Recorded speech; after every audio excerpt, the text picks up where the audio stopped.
Okay, we'd like to welcome everybody to the 7th Annual Baton Awards. Woo! We're going to first of all start off with Dr. Lurine giving an opening speech. Hello. Well, I'll see how well I get through this because I wear glasses, as you can see, and this is very small. Anyway, lords, ladies and gentlemen, welcome. This is just amazing to see so many beautiful and handsome people in the room today. So on that, give yourself a round of applause. I'm proud to say that this year marks our 7th Annual Baton Award, and the theme is actually purple, because purple is the 7th colour of the rainbow, and it's supposed to give you positive vibes. So that's why some of us got bits of purple on this evening.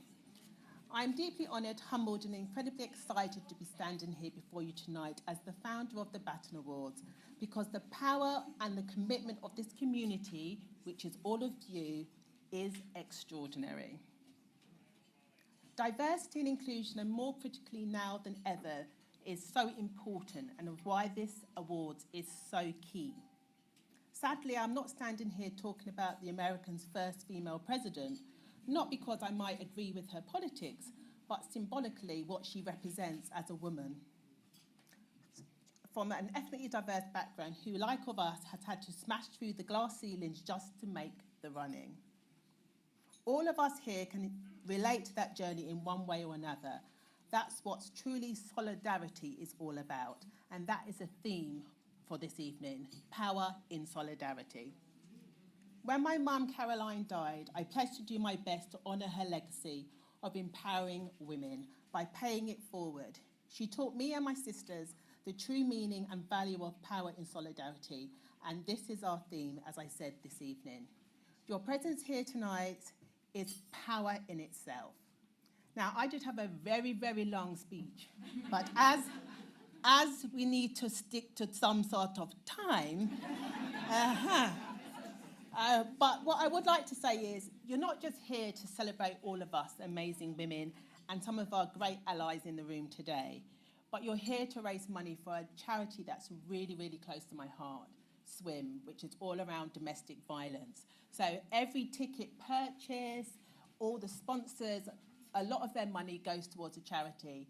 And last year, we were able to house 3 families and a number of children because of your good giving. So please give.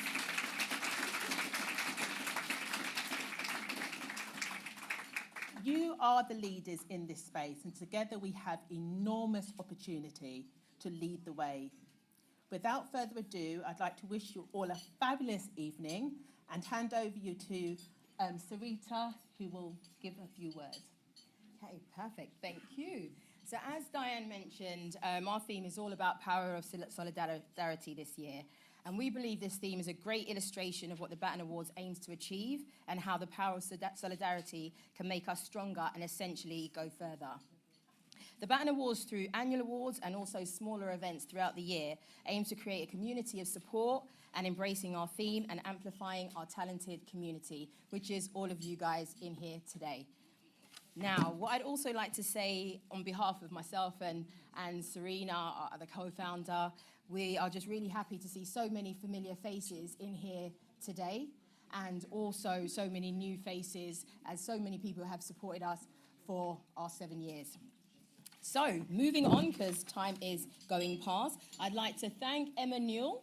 Where is she? Yep, thank you very much, who was our entertainment guest in the drinks reception. Your opera voice was absolutely amazing, so thank you so much. Now, to introduce our host for the evening, we have got Renee Kapoku, and we have got Courtney Daniela Boateng. Just a little something about them. Courtney and Renee are dedicated to empowering women to succeed personally, professionally, and economically by utilizing the power of community. As co-founders and co-hosts of the award-winning and, quote, my sisters, they lead a rapidly growing community driven organisation dedicated to changing the world for women. Launched as a popular podcast in 2020, TMS has since evolved into a global network of young, enterprising, and self-aware women committed to transforming their lives. So without further ado, if we could welcome Renee and Courtney to the stage. Thank you.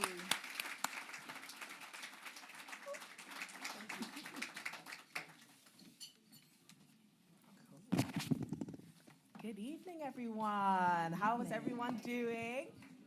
Looking fantastic as always. It is amazing to get to host the Baton Awards 2024 alongside my best friend and co-host Renee Kapuku. It is an honor. It is an honor. Well, as Courtney mentioned, it's such an honor to see you all tonight. You are all looking absolutely splendid. Can't wait to see who wins best dress because it seems like there's some stiff competition here.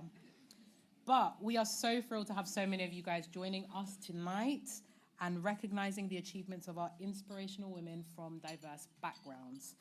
So the intersection of race and gender is a reality that each of us face in this room every single day.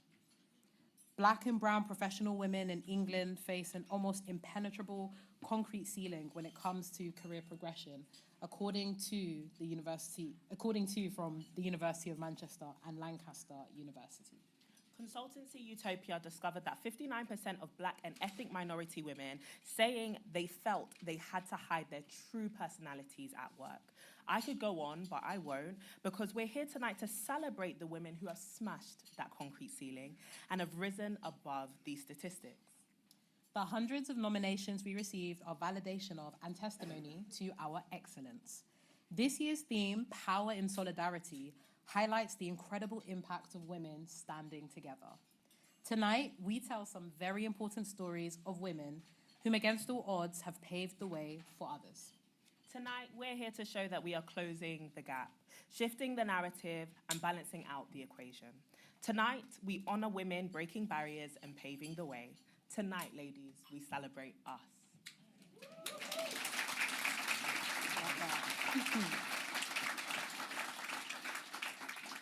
Now, before we really get started, it's not too late to enter the raffle this evening. Now, we have some incredible prizes. I've seen them with my own eyes, awaiting the lucky winners. And they are a bottle of Patron tequila. I know that's right. A DL Service restaurant voucher, dinner for two at Lemon, theatre tickets at King's Head Theatre, a £200 voucher for the Doll's House, £100 to spend at Ebony Sweets, £500 Bicester Village vouchers. I see which ones are popular. The Healthy Pair Book, a personal style session with Mandy Tucker. Now, I'm going to get my raffle ticket real soon because I'm trying to take them all home. But before we get started, we'd like to invite you all to share this event on your social media platforms. Please let the world know that you are playing a part in making history this evening. And don't forget to use our hashtag Baton Awards 2024. Now, it's my absolute pleasure to invite poetess Savia Rocks to perform for us. At age 23, Savia entered a poetry competition and began producing tracks and writing songs for other artists. She joins us tonight with her poem, Shade of Resilience. Please join me in welcoming to the stage Savia Rocks with her poem, The Mirror of Power.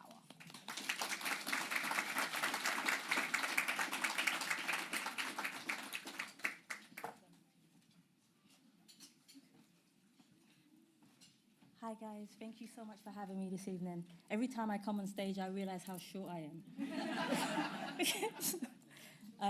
I was honoured to be able to do a poem last year for the Baton Awards, and it was about my grandmother giving up basically her life in order to come over from St. Lucia and give us a chance, my generation a chance, to be able to embrace what she loved doing, which was actually songwriting and being a poet herself, but she never got to do it because she had my mother at such a young age.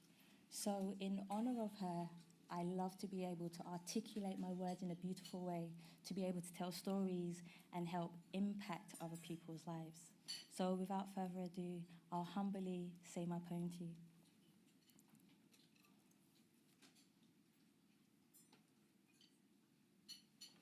If I bend down, I haven't disappeared.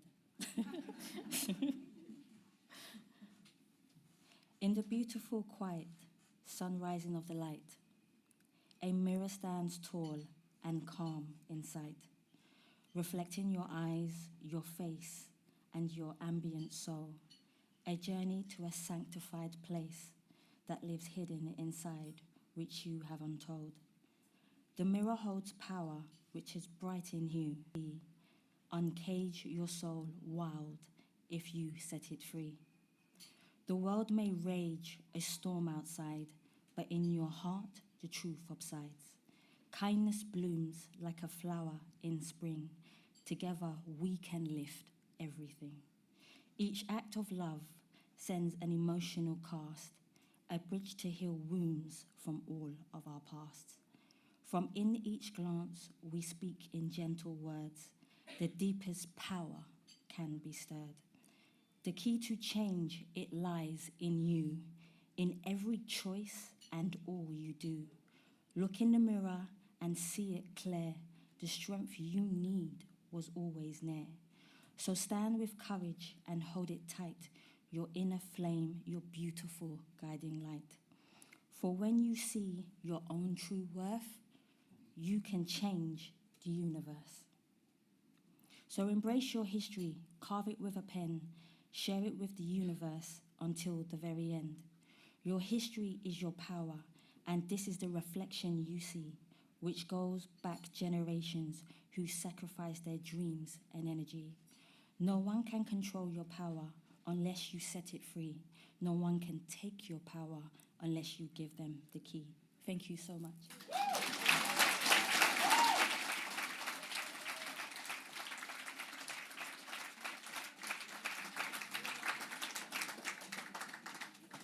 Wow, wow, wow. What a powerful poem from Savia Rocks. Thank you so, so much. Well, ladies and gentlemen, this evening we are here to receive and to give out some awards. And so we begin with our first category, and it's a deeply inspiring one. Oh, dramatic. Okay.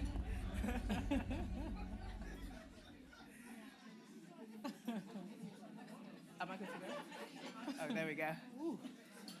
We bring the drama wherever we go. Anyways, it is a deeply inspiring first category. Paulette Wilson was the prominent Windrush campaigner who was wrongfully detained and threatened with deportation by the Home Office. She died unexpectedly at the age of 64, a month after delivering a petition to Downing Street, calling on the government to deliver justice to those affected by the scandal. So this evening we open up with our first award, a prestigious one. Presented by and sponsored by the Naked Truth Agency, this is the Paulette Wilson Campaigner of the Year Award.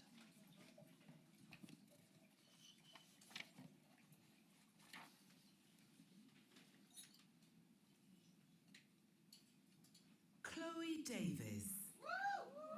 Dr. Anne Raffle Strike. Dawn Heels.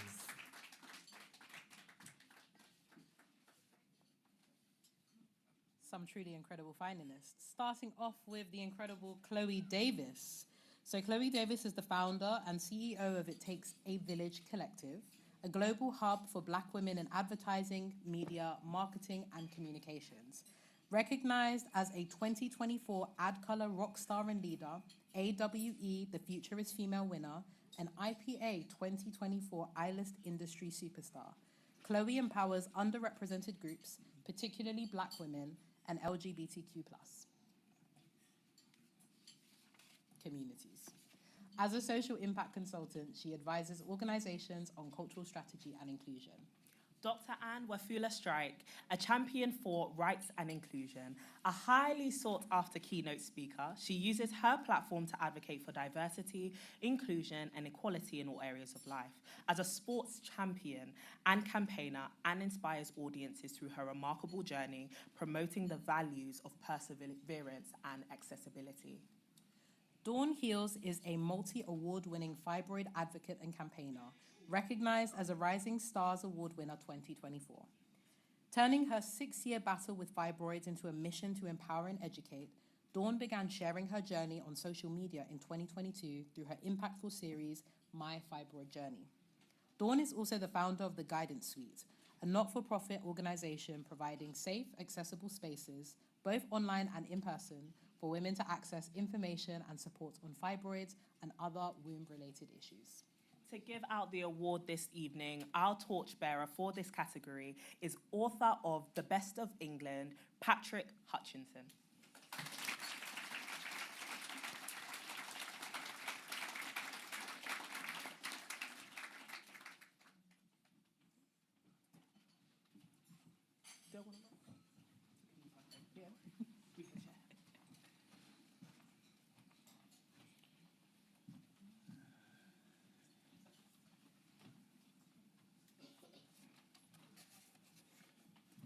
Okay, drum roll.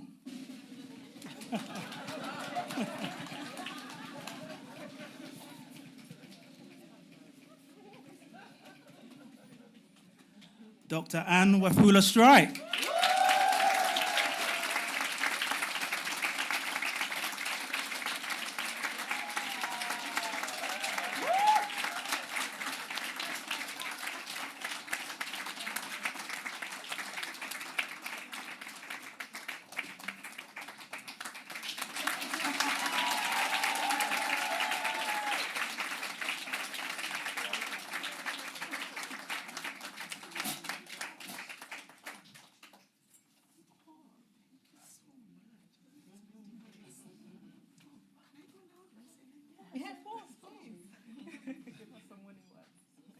To be honest, I was not expecting this. I mean, it's a really big surprise. And to me, I was just excited to be told that I'm a finalist. And you know what I said? I said, let me go and have a good time, you know, meet the ladies, the winners, you know. I tell you what, we shouldn't be campaigning about obvious things, but just the way society is. You know, some character or people in certain groups are neglected. And that's why we have to keep banging that drum. You know, we have to be advocating.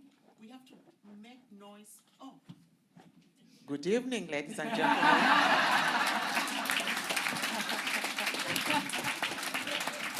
No, thank you so much. And, you know, I just love all of you. You're all looking fantastic. But I tell you what, let's keep advocating and let's all work together because the world would be a much happier and more accessible space for us. Thank you.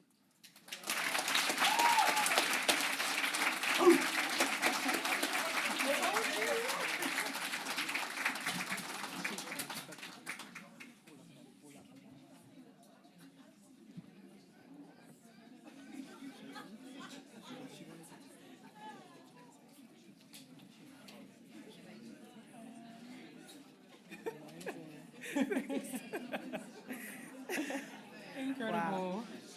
How powerful. Oh.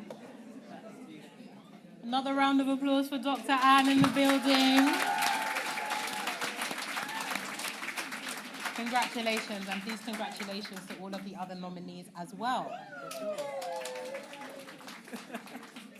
Incredible. Moving swiftly on. Thought leaders are innovative influencers. They are the go-to people and the trusted sources who move and inspire people with innovative ideas and turn ideas into realities. What a change-making category. It's the Thought Leader Award.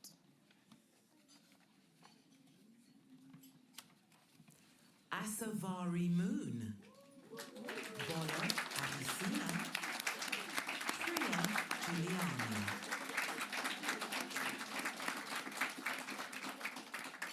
Asavari Moon is a software engineer turned marketing leader with over 14 years of experience driving success for iconic brands in FMCG and consumer tech, including L'Oreal, Nivea, Estee Lauder, and Uber Eats. She has also led global GTM strategies for tech giants such as Meta and Google. Recognized as a LinkedIn top voice, top 100 marketing leaders in EMEA, and top 50 women in AI, Asavari blends technical expertise with marketing acumen. Osewa-Ediae is a trusted inclusion and social impact board advisor with over 25 years of expertise spanning the public sector, insurance, investment banking, and investment management. An advocate for ESG, AI ethics, and the future of work, Bola is dedicated to aligning technology with human-centric values to create a sustainable and inclusive society. And Priya Giuliani is CEO of Earth-ID, 2X Innovate Finance FinTech Powerlist and EMEA Director for the Government Blockchain Association, a global nonprofit dedicated to advancing blockchain technology. She has over a decade of corporate experience in delivering digital and business transformation projects across public and private sectors. And here to present the award for this category is our torchbearer, Head of Diversity, Equity and Inclusion for Corn, Very EMEA, Donna Herdsman.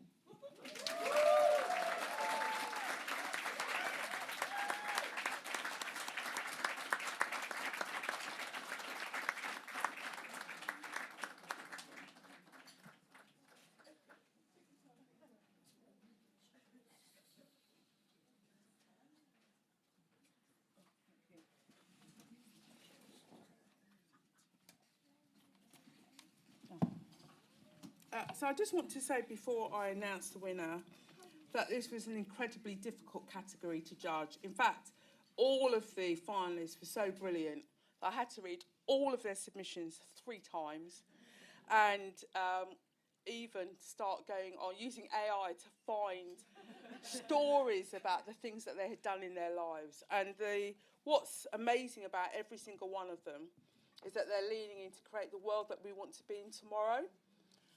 Because if we don't lean in, other people will dictate that we are brilliant people with the ability to change the world, not just for ourselves, but for all the people that follow us. So, first of all, before I announce the winner, a big round of applause for all these shortlisted people, please. So, thank you, and it gives me huge amount of delight to announce that Asavari Moon is the winner of Thought Leadership category.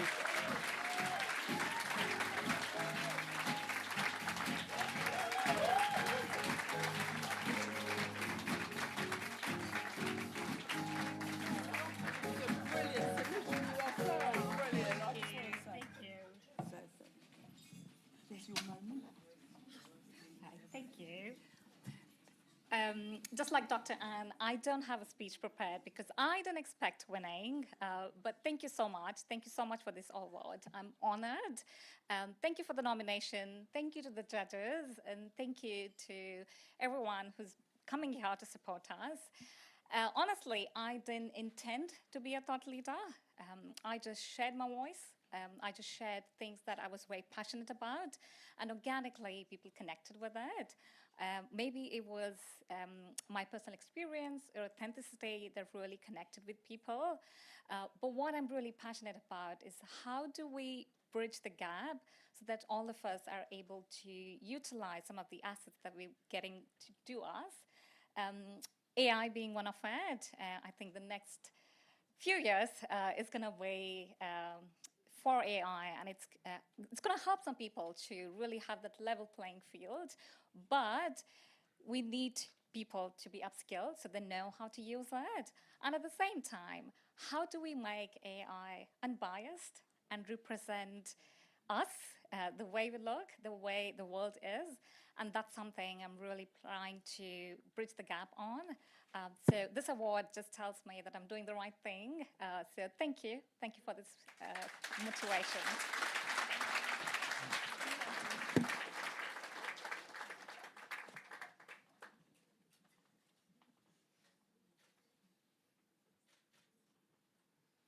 Wonderful. Let's give them another round of applause. Wow. So we've kicked off with a star-studded evening, but I'm sure you guys are hungry. So don't worry. Starters are being brought out now, and then we'll continue with our evening.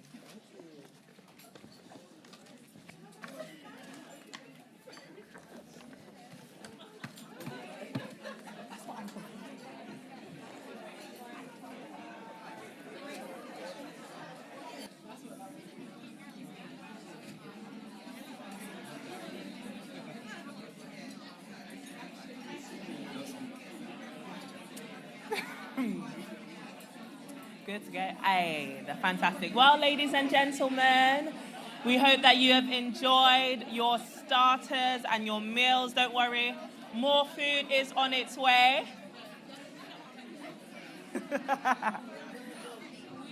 instructed to shout at you guys. Guys, one house, as they say. Thank you. Awesome. Thank you so much. Hope that you've enjoyed your starters so far.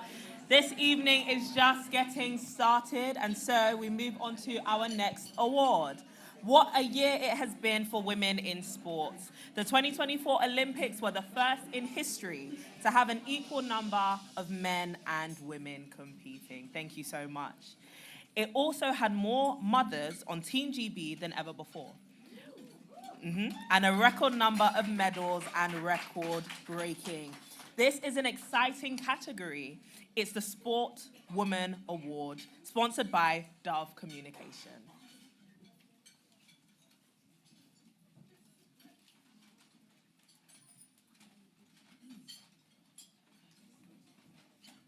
Soraya Shiraz, Gina Oden,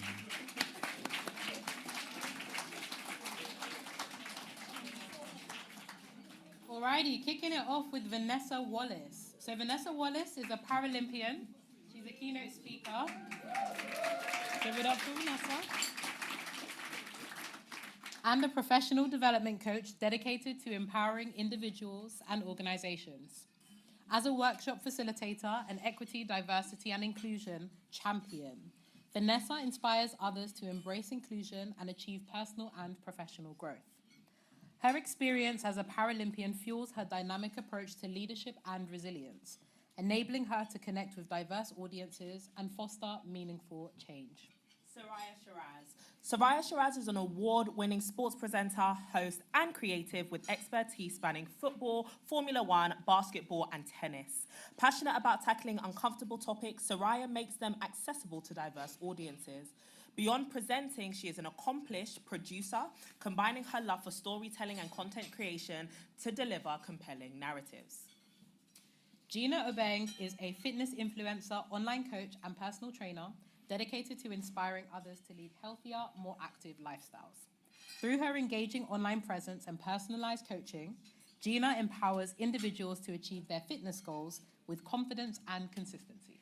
And here to present the award tonight is torchbearer and British Paralympic wheelchair racer and recent Baton Award winner, Dr. Anne Wafula-Strike.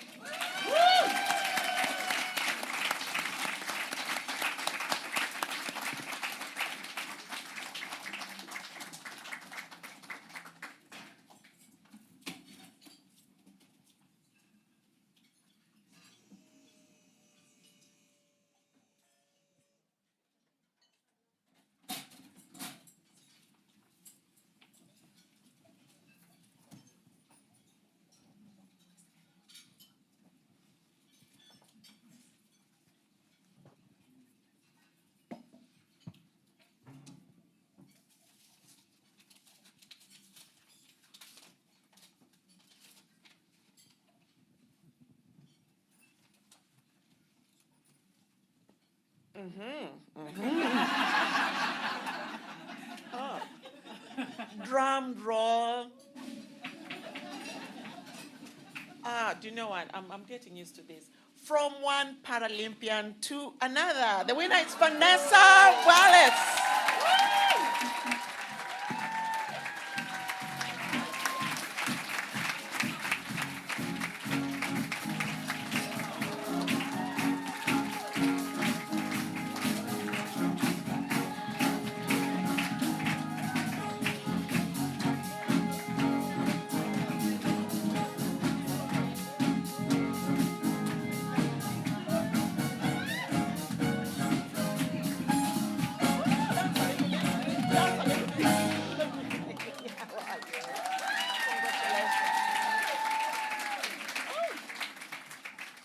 my, I wasn't expecting that one.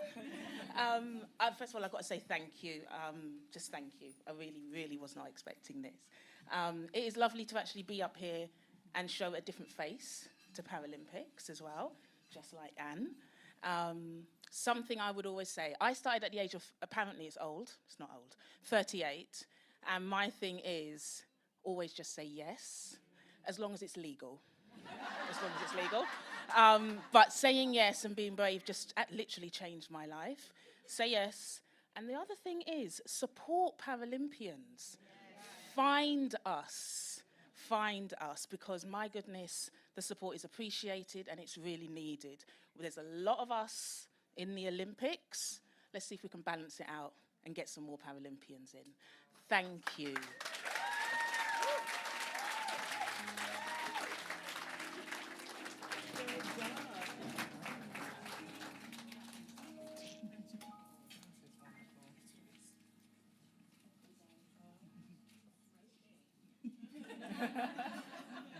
Fantastic.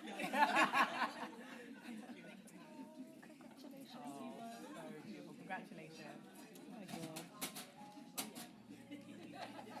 Can we give it up once more for Vanessa as she leaves?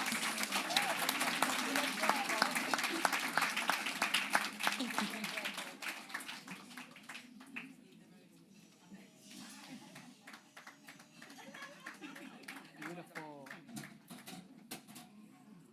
Wonderful. Well, next up is our Special Founders Award, the Against All Odds category, sponsored by SN Management, shining a light on resilient women who triumph over adversity, demonstrating courage and perseverance. Carmen Wiltshire, Elaine Hughes, Kelly Thobekile and Kube.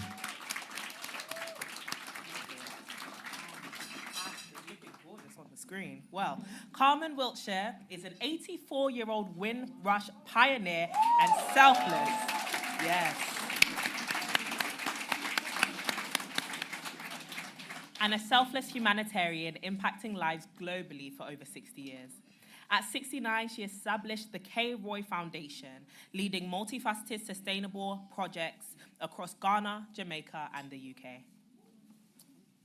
Elaine Hughes is a DEI inclusive events and access strategist, educator, and thought leader dedicated to crafting accessible, inclusive experiences that elevate events and business practices. CPD accredited DEI accessibility strategist, Elaine conducts accessible audits and leads workshops to transform DEI practices to integrate inclusivity into operations. And Kelly Thobekile Mkubuke is a senior lecturer in the adult nursing at the University of East London and a senior fellow of the Higher Education Academy. Known for her expertise in adult nursing, Kelly combines innovative teaching methods with a deep commitment to student success and professional development. We have a highly commended for this category, and the highly commended is Elaine Hughes.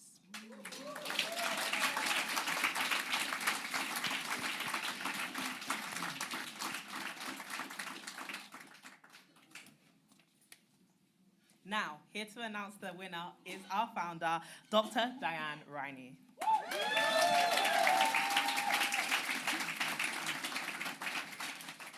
You know when you come up with an award and then you think, oh, I don't know who to choose. They're all so amazing. But this was kind of an easy decision because you know when someone has just gone through a lot over a long period of time, and then you know your elders you just have to salute because you just think, I don't know if I have the energy to go on that long fighting for what is right. So it is with pleasure, Carmen Wiltshire.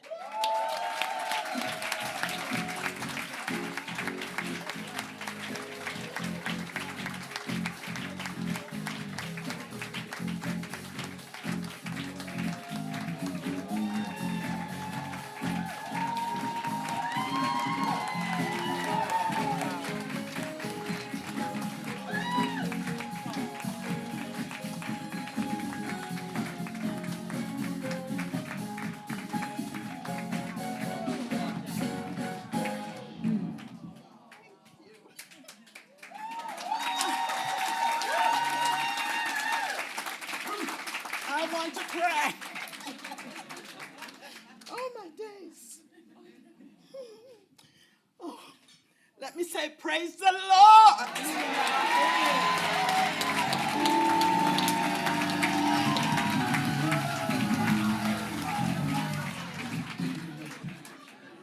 Good evening. Listen, don't laugh because I'm a preacher. I will just...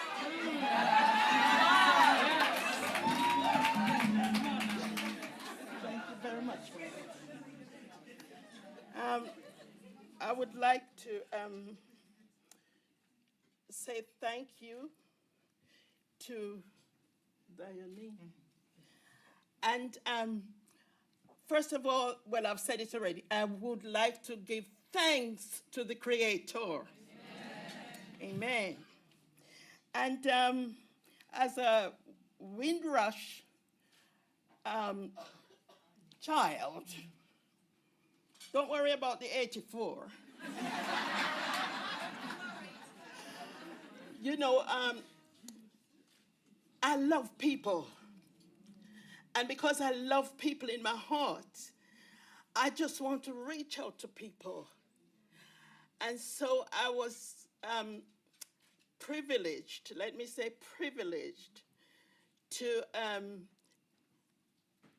address certain things. I've got my wonderful husband behind there. He's not so.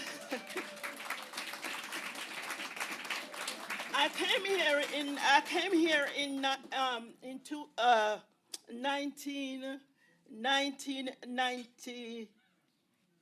See, I don't even remember. I came here in 1965. Come on, give me a cheer. Yeah, I came here in 1965, and when I came, I hadn't worked anywhere before.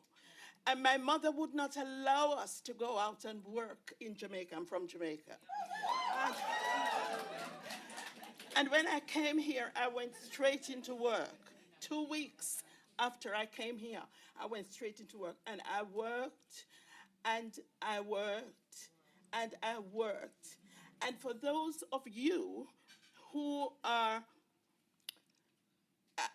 who do not know this, we used to do this thing, all fours.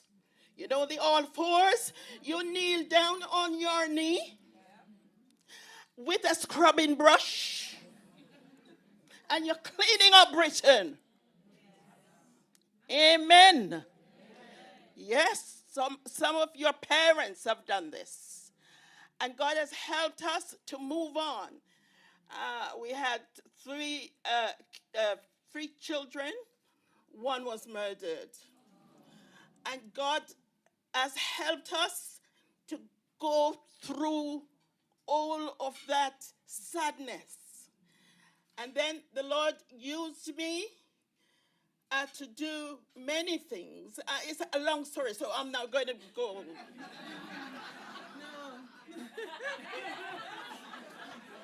You know, like, yes, but we have to go. The Lord used me to do many things, including doing a school in Ghana. A school, we are building a school there, 600 children, to accommodate 600 children. And we maintain a school in Jamaica. We give them materials for writing and breakfast in the mornings before they go into class. And in London, I'm not living in London at the moment, but in London, we had a school for adults who cannot read and write. We served reading, writing, computing, dressmaking class. And I just want to help people. So I better stop here. I better stop here because there is loads more. God bless you and thank you very much.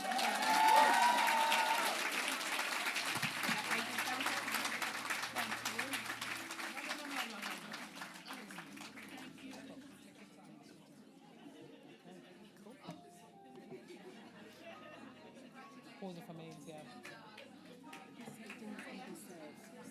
Okay, sweet. How amazing, a true veteran doing amazing work. And thank you so much, Dr. Diane, for being the torchbearer in this case. So next, we have our delicious main dishes to be served, accompanied by the smooth sounds of Peter's band. Don't they sound amazing? Yeah. So ladies and gentlemen, enjoy yourselves, and we'll be back with some more awards.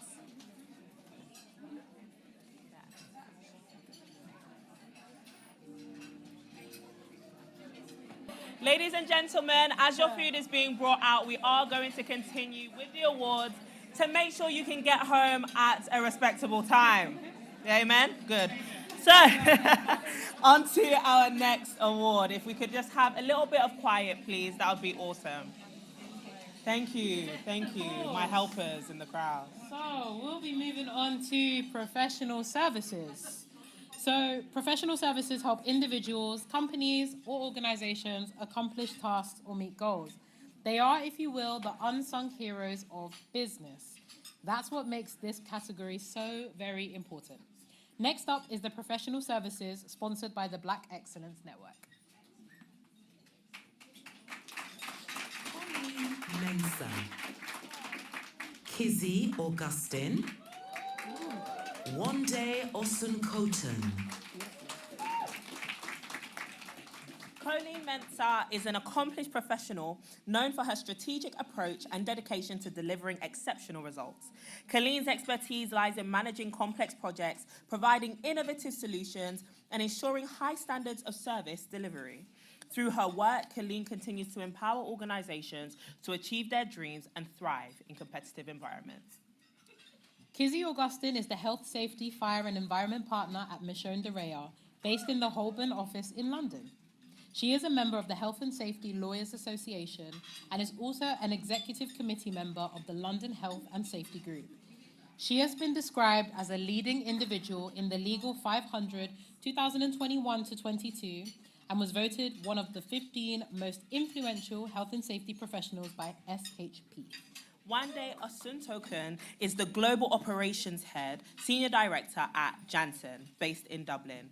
With extensive expertise in leading complex global initiatives, Wande drives operational excellence and innovation across the organization. Her strategic vision and dedication to fostering collaboration have positioned her as a key contributor to Janssen's success. Here to present the award tonight is Sharon Inkotaria MBE, an innovator, entrepreneur, and speaker. She is also the founder of the Power of Staff Networks Consultancy.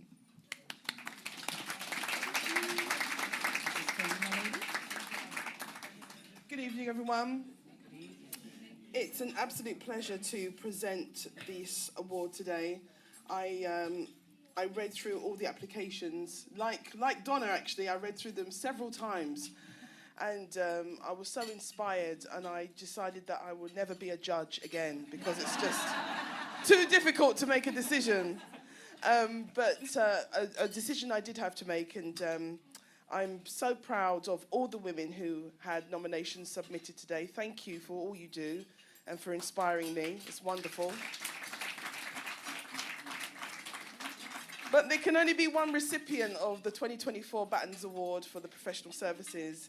And this year, please give a big round of applause to Kizzy Augustine.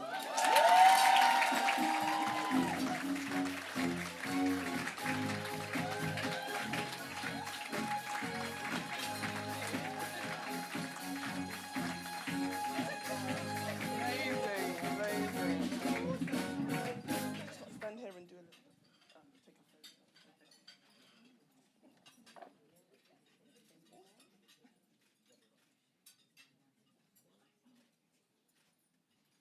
Take a photo. Want to say 30 seconds? I'll try 30 seconds. I'm a lawyer, you know, so it takes me a lot longer to say. I am not like everybody else. I actually did write something on the train up. So I'm going to tell you I did. I'm not ashamed of it. But more importantly, it's only because I actually just want to share some of the stuff that I do. It's not, and some of the stuff that others in my sector and other black women do for others. So yes, I am thankful to the Baton Awards for this award. I've been wanting to come here for 3 years, and I was in Birmingham today, and I wasn't going to make it, and I just thought I couldn't pass up the opportunity just in case I won something. So I'm glad that I made it, but I am going to hot-foot it back to Birmingham tonight. So I am grateful to the Baton Awards for awarding me this professional services. But I just wanted to say I am actually deeply inspired by the people in this room and the nominees. These are trailblazers, all of you, across sectors, not just professional services, but you're laying the groundwork for people who are going to come up after us. I may well be an equity partner in a city law firm. I may well be the head of a health and safety practice that they didn't have before I came. And I've been committed to actually excellence in my role as a lawyer and a partner of a law firm for 25 years. But that isn't all I do. Yeah, come on, say that I don't look old enough, right? But that isn't all I do. The big thing for me, as well as the day job, is actually being a mentor and being someone who can really not just push the ladder down for others, but I want people to be standing beside me and doing this job when I am gone. So it's all about the next generation and hopefully inspiring them, helping them to network, helping them to get the jobs that perhaps I couldn't get when I was in my 20s, and giving them that, hopefully, leader that they can see they can be. So thank you very much, Baton Awards, and I'm really happy.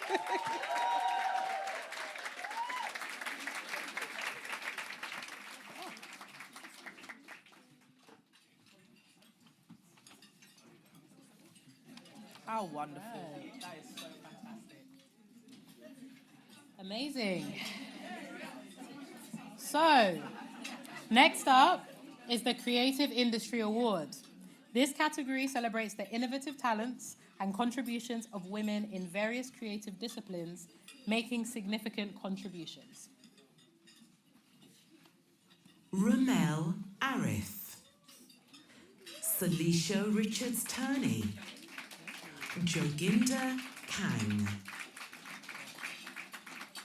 Ramel Arif is a Karachi-based business development specialist and freelance artist with a unique blend of skills in B2B marketing, sales, growth, and creative arts. With a background in textile engineering, Ramel founded Brown People Arts, using illustration, animation, and writing to drive social change.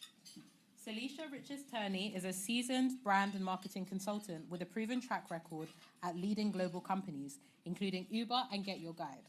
As a strategic thinker and creative innovator, Salisha has recently embraced entrepreneurship as a new founder, bringing her expertise in brand building and marketing to her own ventures. Joginder Kang is a freelance celebrity hair and makeup artist with over a decade of experience, specializing in media, fashion, bridal, red carpet, music videos, and theatrical looks. Don't know why that one is a stumble, really. Joginder's work is a fusion of creativity and artistry. And our torchbearer for this category is founder of Looks Like Me Casting, Selma Nichols.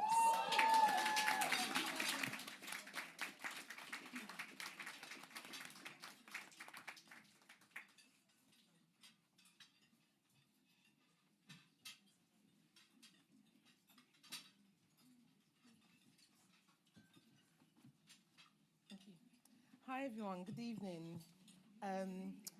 So today it was kind of an easy win. All the women were amazing in their categories, but today's winner is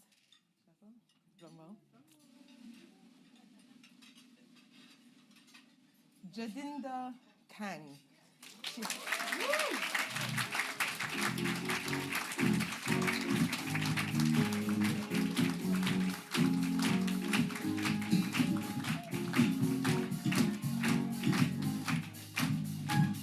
Unfortunately, she can't be here tonight. I know, but she has a video to share with us, I believe.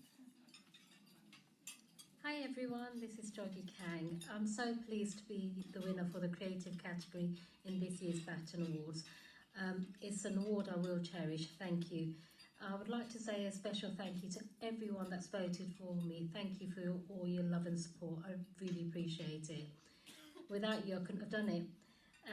In addition, I'd like to say a special thank you to the Baton Awards for recognising my creativity. Unfortunately, I can't be there this evening due to circumstances, but I hope you're having a fantastic time, and I look forward to seeing you all soon. Take care. Bye-bye.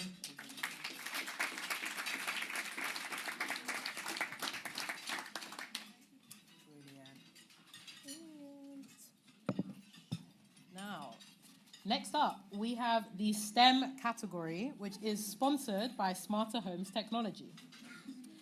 Black, Asian, and minority ethnic women are massively underrepresented in STEM fields across both education and the workforce. A crucial category here, the STEM Trailblazer Award, recognizing exceptional women driving innovation and leading the way in science, technology, engineering, and mathematics fields.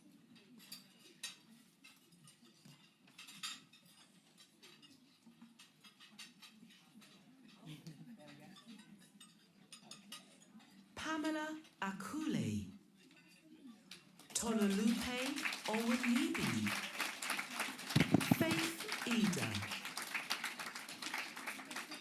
Pamela Akule is an award-winning author, entrepreneur, and CEO founder of Just Like Me, Books and Mixed Reality. Through her pioneering work, Pamela has revolutionized the edtech and publishing industries with the UK's first interactive and inclusive picture books powered by augmented reality technology. Tolulope Obonibi is a clinical project coordinator at IQVIA with extensive experience in contract research organizations, specializing in drug safety and clinical operations. She ensures compliance in monitoring clinical documents and data in line with ICH GCP guidelines, SOPs, protocols, and regulatory standards. Faith Ida is an award-winning software engineer recognized as one of Computer Weekly's most influential women in tech 2024 UK and a Tech Women 100 honoree. With a background in criminology and international development, she transitioned into... Now we get to see you guys whispering in the back. With a background in criminology and international development, she transitioned into the tech industry, fueled by her passion for diversity and inclusion. Faith serves as a CFG ambassador, assistant instructor, and confidence coach, empowering others to thrive in tech. Passing on the STEM baton tonight is multi-award-winning computer scientist and digital skills expert, Professor Sue Black, OBE.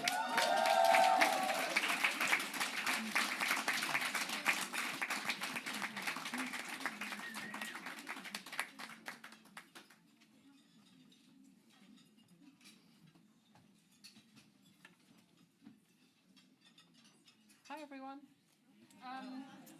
STEM is so important and technology is just so important. It is the future, and I encourage everyone to get to grips with technology, particularly with AI, and so that you know what's going on. One of the things that I'm really passionate about is bias in AI. Bias. I've only had one glass of wine. Bias in AI, which I'm really sorry I forgot your name. The award winner. Avisa earlier was talking about bias in AI. It's just so important that we all understand AI, and we all can to a certain extent. So please get to grips with what's happening in AI, in technology, and make sure that everyone else around you does too, because AI is here to stay. It's not going away. And the more that we understand it, and particularly people from diverse communities understand what's happening and have some input into what's happening in technology, the more that the products and services that are produced by technology companies are going to be fit for purpose for all of us, and not just for North American white middle class males. So I was very happy to judge this award. We had three amazing women, and I have to put the microphone down. Thank you.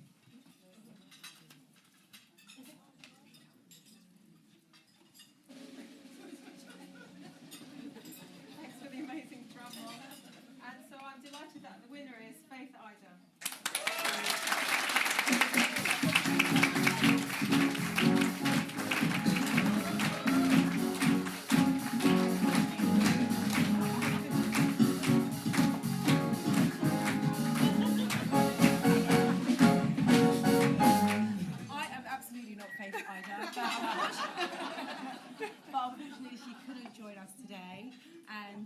she sent some words to say a huge thank you for receiving such a incredible award. I work in STEM myself. I'm in cybersecurity at the moment, so I will take this and we will send it on to Faith Ida, who's doing incredible things, and everybody in the room who's in the STEM sector. Like, we salute you, and this baton goes to all of you as a nod and an acknowledgement. So thank you. Thank you.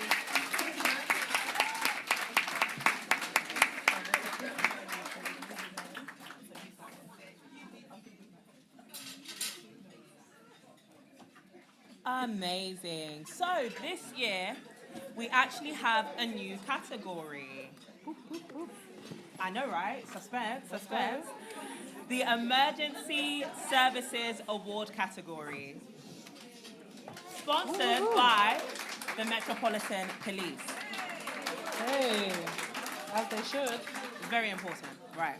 This award recognises and celebrates the achievements of the emergency services who make such an important and vital difference in our communities.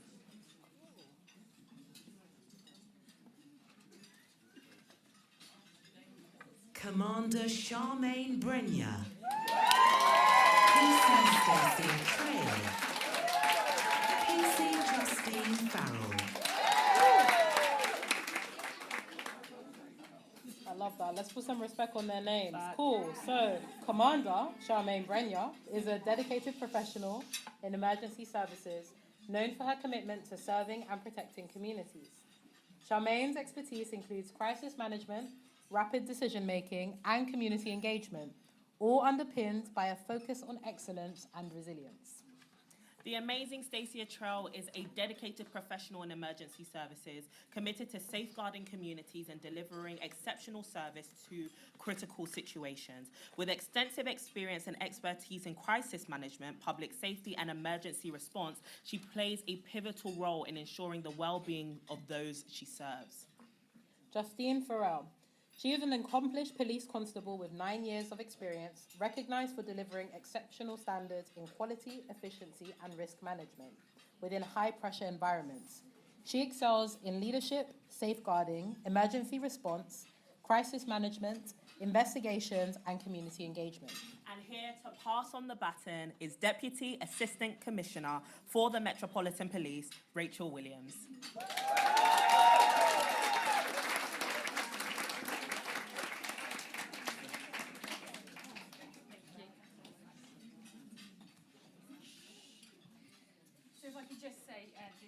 Huge honour to be here tonight, and also a huge honour for us to be able to present the award to Wade and Compassion on a daily basis. Thank you all for all you do, and for everyone involved in our emergency services in general.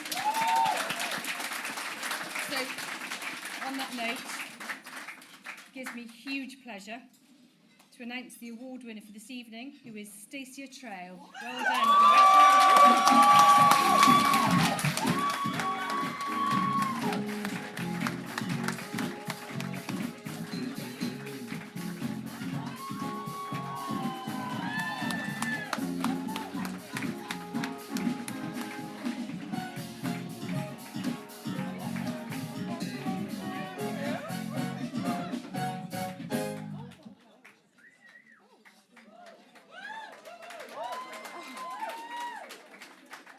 Oh man, good evening everyone.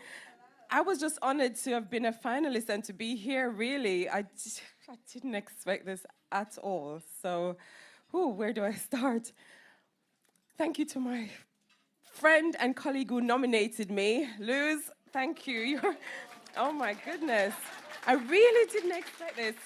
And to my colleagues, you're all winners. Honestly, I should not be standing here by myself. You should be standing right next to me because, I mean, together we all do an amazing job, and as well as everyone else in the room that has done amazing things across all the different fields.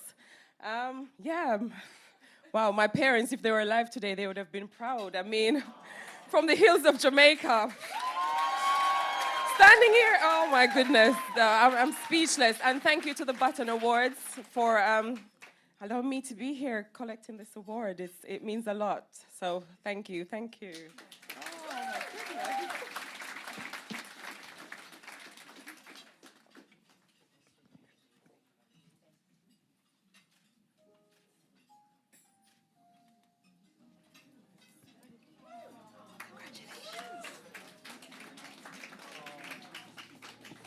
incredible.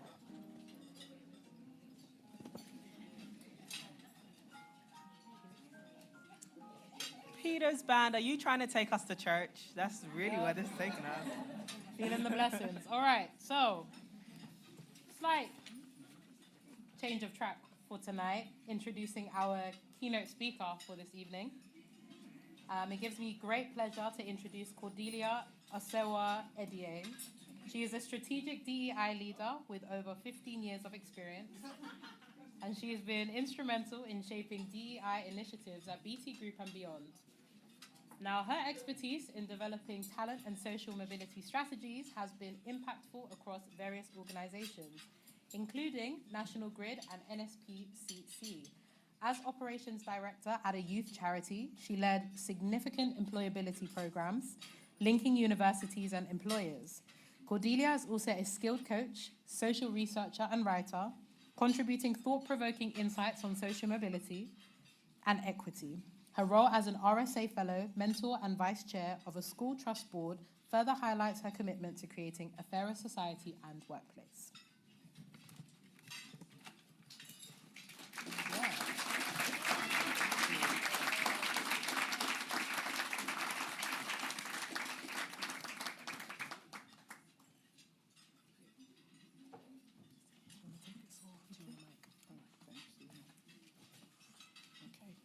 Hello. I'm hoping you can hear me. When I wrote that bio, or when I saw that bio, I actually said, I like myself.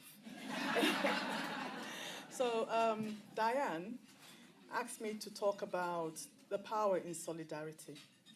And before I start, I just want to say it's an honor to stand here tonight among so many great change makers and trailblazers. And I know we're here to celebrate achievements and to celebrate women. We're also here to celebrate allies who stand behind those women and make them achieve whatever they can. And at this point, I have to say thank you to my husband over there, or we won't hear the last of it. When I started putting down a few points around what I would talk about today, I had a long list of stuff. And just yesterday, I sat down at my desk and I ripped it all up because I thought I like to keep things simple. So if you don't mind, it's nighttime, so I'll tell you a little story. And for some of you, it might be a bedtime story, but I'm hoping you don't fall asleep. But for some of you, I'm saying just use it as a point of reflection. So I come from a place in Nigeria called Benin City. And for some of you, okay, for some of you who know Nigerians, you might think they're very energetic and vibrant. And I can tell you that the people from Benin City are even more so. So in a little town just outside Benin City, there was a well-known athlete called Roulette. And this person was known far and wide for being a fantastic athlete. He was unbeatable. He could run faster. And I do think that if his career was managed carefully and properly, he would have made it to the Olympics. He was often called a superhuman. One good thing about this person, Roulette, was his heart. Whenever he won a race, he used most of his winnings to help poor school children. Indeed, he was the only person in this small town who did this. Now, one day, a grand man walked into this town and went straight to the palace, to the king, to say, I'm a really privileged person. And I had an uncle who just passed away. And in his will, he left behind an estate. And I've been blessed in my life. I don't need anything. So I want to give away this estate, massive, massive estate. And I want to make things really fair, because in my life, I've always been a sports person. I love sports. So I'm going to ask everyone to compete for this estate. And I'm going to ask everyone to run a race. And this race will be over 250 miles. Now, if you think about the London Marathon, it's about 26 miles. So this is a fair distance. And this man said, I have only 2 rules. First of all, the race has to be finished in 7 days. And secondly, the race can be run by anyone, but any team must have a maximum of 5 people. You can imagine everyone went ballistic just to race to win an estate. And everyone just thought, we need to get the fastest person in town in our team. So everyone went to Roulette and said, Roulette, please join my team. Some tried to bribe him with money, with food, with whatever, but he declined. And his friend was worried and said, I heard that you declined. Are you okay? How can you decline this opportunity to win this estate? You help so many young children. You could change your life. And he said to his friend, you do know I'm the fastest person in this town and beyond. And you do know I'm one of the most popular people in this town. And you do know that if I win, I can help even more children. I can change people's lives. Why would I risk my spotlight, my name, and also my winnings by getting anyone to join me? Just anyone. Well, his friend tried to convince him, but he said, I'm adamant. And you do know that they said anyone can run, and there were no rules around the number of people that can run beyond 5. So, fair enough. On the day, he turned up and he went to the register to put his name down. And everyone was really interested. Who's going to be running with Roulette? Because whoever runs with Roulette has won. So he went straight, put his name down, walked away, and everyone surged forward. They wanted to see who was going to be on his team. And they went straight to the register, looked at the page, and for the first leg of the race, he put himself, Roulette. Fair enough, he's the fastest. Second, he put his name down. They said, well, this is getting really exciting now. Third one, he put his name down, and they said, he's bloody well going to run the race himself. And everyone said, well, he must be superhuman because this is something else. He must have a secret. So on the first day of the race, he's just strutted to the starting line, nose in the air, looking down at everyone. And he started, and he was miles ahead of everyone. And everyone said, wow, this is gone, this is gone. He's going to do it. Second day, not so good. So the third day, Roulette rested because he said, I need to get back to my optimal performance. On the fourth day, he ran better. On the fifth day, starting line, everyone looked around. Where's Roulette? They couldn't find him. They knocked on his door. He was in bed, legs swollen, feet swollen. Roulette couldn't even turn over in his bed. And they said, rest. Maybe we'll come back the next day. Sixth day, even worse. Long story short, Roulette was sitting beside the finishing line while people who were less talented, people who were not even good enough, went through the race and won. And you might wonder why I share this story. I share this story because I share your surprise when I see how people decide to change the world alone. If you think about how talented we are, we all bring different things to the table. And the things that we're trying to change are things that have been embedded into our systems and societies. Whether we like it or not, women are still more likely to be underpaid. Women are still more likely to carry the brunt when it comes to caring responsibilities. Women are still also more likely to be harmed. Every 3 days, a woman is killed in the UK. And we try to go it alone. So we might laugh at Roulette and think how ridiculous his behavior was. But I think that's the same way I feel it's ridiculous when someone tries to tackle systemic barriers and injustices alone. We cannot do it alone. And there's power in us coming together to work together, not just because it makes us almost share the spotlight, not just because it makes us feel like we're getting traction because we have more people doing it, but because it just makes sense. Now, as we go about our business today, having a nice time celebrating, I want us to ponder, how are we trying to change the world? And how are we trying to do it alone? And in what way are we behaving like roulette? Now, one thing I didn't mention, that roulette, in my language, stands for to run. And the race that we are actually on now, to change the world, to make things better, it's not a sprint, it's a marathon. And just like what we just learned about roulette, it's not something that we can do alone. Sometimes we have to pass the baton to someone else. And whenever we try to do things alone, I want us to remember two things, the why. Because just like roulette, sometimes when we try to do it alone, the people who we're trying to do it for might be lost and left behind. And also, what legacy are we trying to leave behind? So I'll leave you with just that. Don't be a roulette. Let's try to work together. Thank you.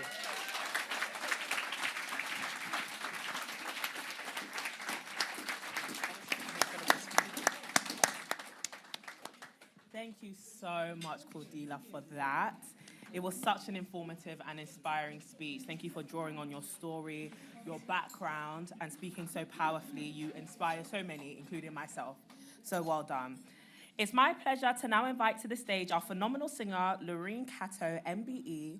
Lurine Cato is a British-born international gospel singer and songwriter who was awarded an MBE in 2020 for her music. Please, with a warm round of applause, welcome Lurine to the stage.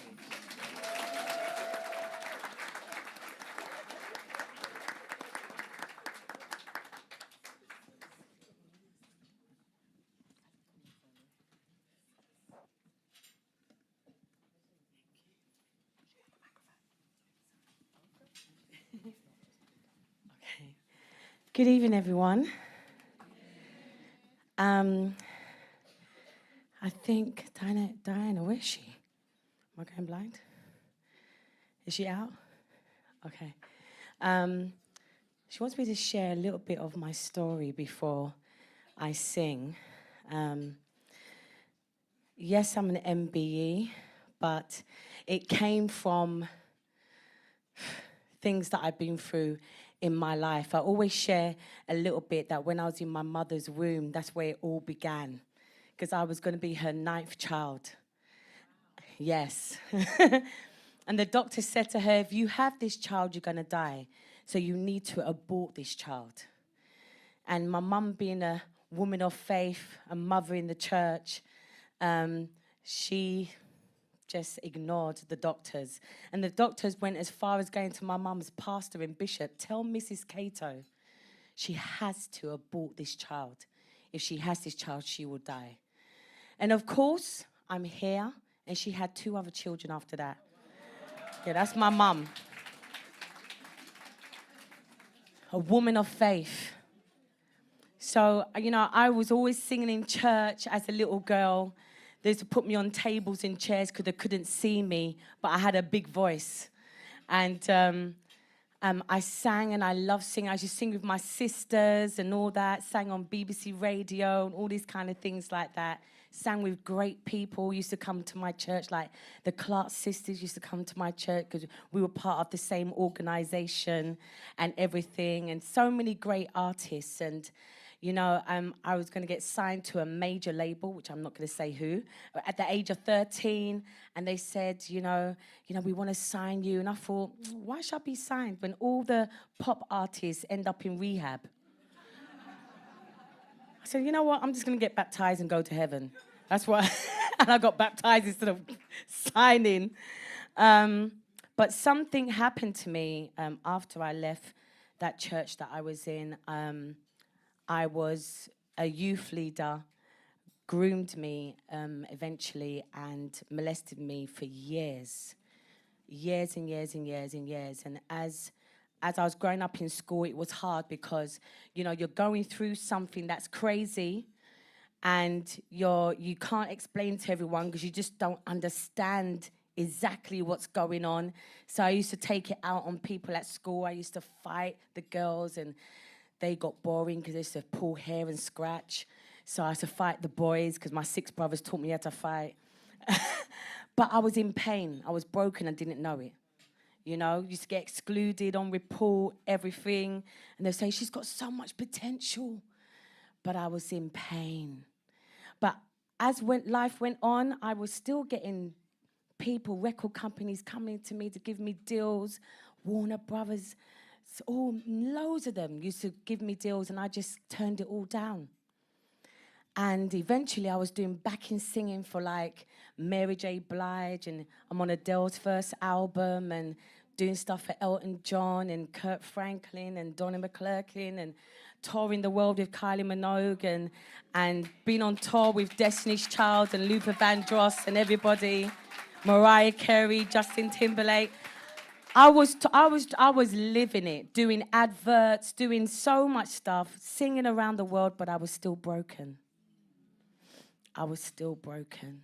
End up being in relationships with men where I ended up going through domestic violence, getting beat up on the street, and people trying to help me, and I'm stopping them from helping me because I didn't want them to get hurt. And, you know, my boyfriend beat me up so bad, I ended up in the alleyway near London Bridge. Couldn't get home, didn't have any money to get home. It was tough, you know. And eventually was getting raped repeatedly by the same guy all the time, constantly. And I was still singing, still doing my thing, but I was broken, torn apart. Got to the stage where I thought, you know what? Why did my mum bother to have me if this is going to happen to me over and over again? So I remember I put on my puffer jacket one cold night, went on the 149 all the way to London Bridge, because I said, you know what? It's time to do away with myself. What's the point? So I went to London Bridge, and back then they didn't have loads of CCTVs near the banks and all that. And I remember seeing someone on the bus, and I acted normal. They were like, hi, Lurine. I went, hi. They had no idea what I was planning to do.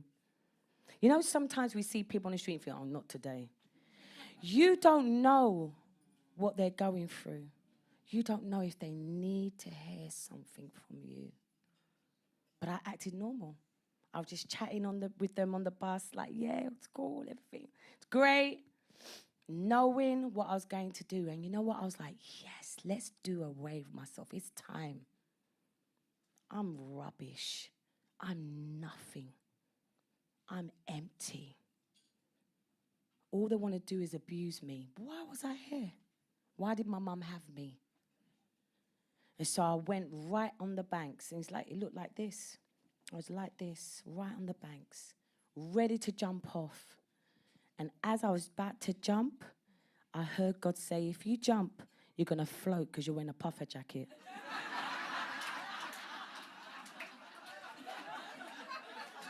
I was like, I was so gutted.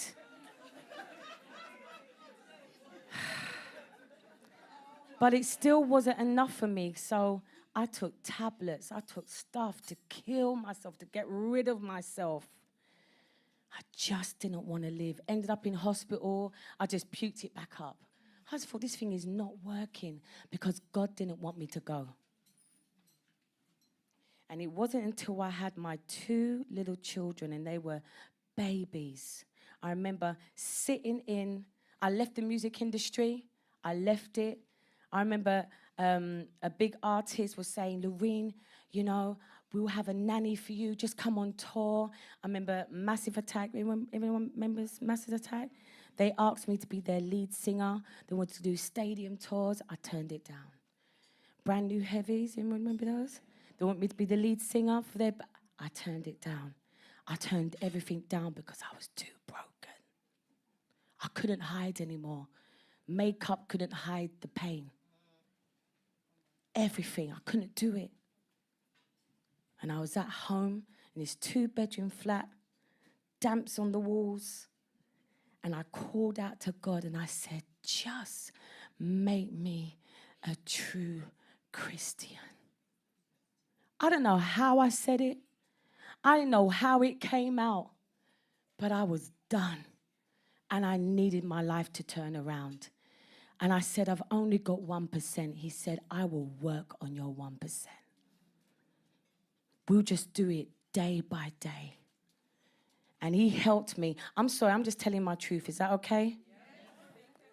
He helped me every day, praying, reading, how to love, how to forgive, how to forgive the people, because it was 5 men that abused me.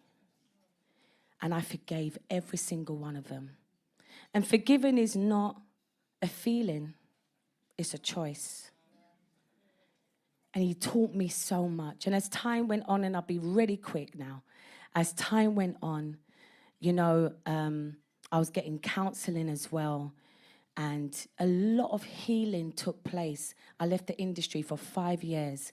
And then God said, okay, now that you're healed, now that I've helped you, well, you're going to go back out there and sing to the brokenhearted. I said, no, I'm not. I'm good, thanks. And instead, I was bringing in mothers and children into my house and looking after them, those that were feeling depressed.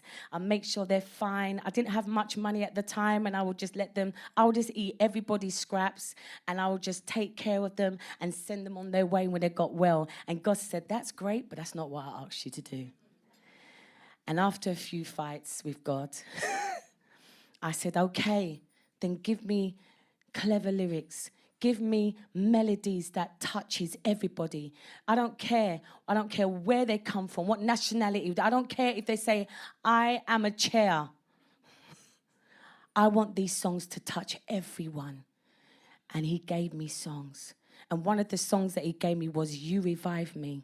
And it got me the MOBO Award. Yeah. And he kept on sending songs from heaven. He kept on sending songs and people, and I was singing the prisons. Why would you be in the prison after 5 men abused you? Because I'm healed. I'm restored. I'm truly healed. And I will go in those prisons and I will share this very story. And I will say it and sing to the men, and they are crying. There's men that was doing 37 years breaking down in front of me. They even send me to prisons that are on islands. Yeah, and it's me one. And I'm stepping in there. You know why? Because I know who I am in God. He healed me. He delivered me out of everything that I went through. And I go into, you know, doesn't matter if I do red carpet, big events, stadiums, arenas. My favorite place is singing in the prisons, because somebody needs to reach them. I always say to them, you could be in prison here, but you can have a free mind. Because when I wasn't in prison, I felt I was imprisoned and I didn't have a free mind. So there was a song that I was going to sing. There was loads of songs that was coming to me. But as I was getting ready today, God said, you're going to sing this. I just want to encourage you. Yes, I have many awards. I have an MBE for music and charities, because I love doing charities and helping people. But I just want to encourage you, keep fighting. Keep going. Don't give up. What is your story? What are you hiding inside of you that somebody needs to hear? And if you haven't had counseling, go.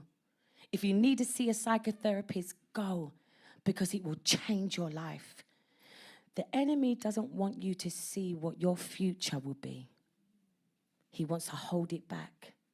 So when you don't go for help, that will happen. You will stay back when there's a whole bunch of people that needs to hear how you got over. So I'm just going to sing this song. I hope I remember the words, because I haven't sang it in 10, 15 years. But it goes like this. All I had to give was a broken heart torn apart. All I had to give was an empty hope and promises. But in return, you gave me joy that could never be told. And in return, you gave me love that was more precious than gold.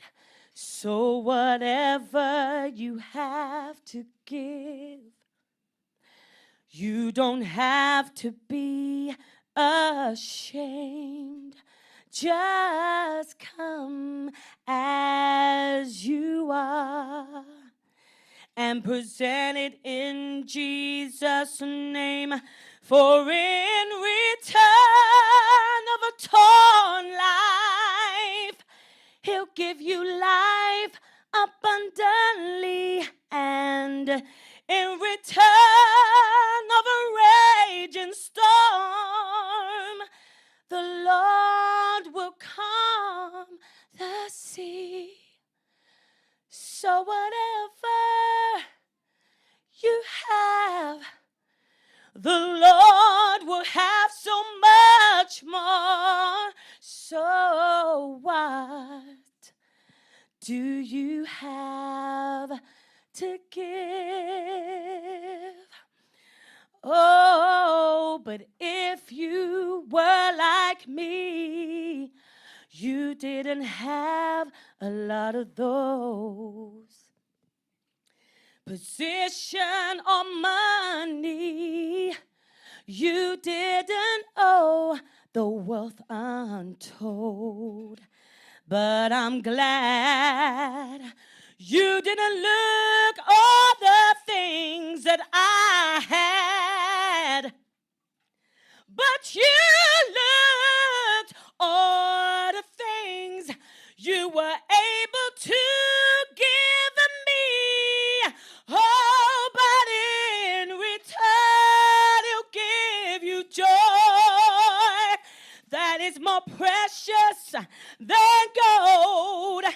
And in return, He'll give you love that is more precious than gold. In return of a torn life, He'll give you life abundantly, and in return of a raging storm, the Lord will calm the sea. So what do you have to give? Oh, what do you have to give?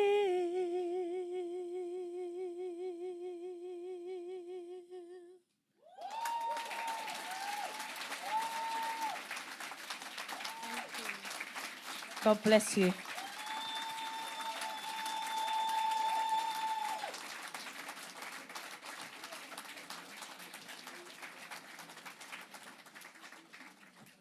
Wow, how beautiful. Please, can we give her another round of applause? What a powerful voice.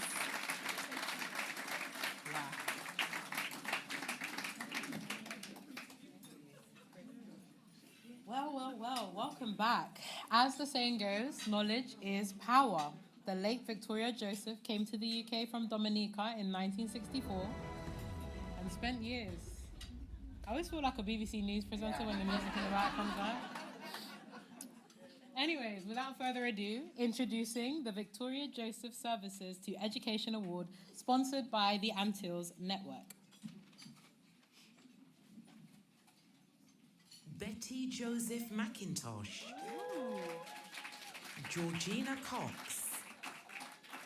Karen Bryson. Amazing.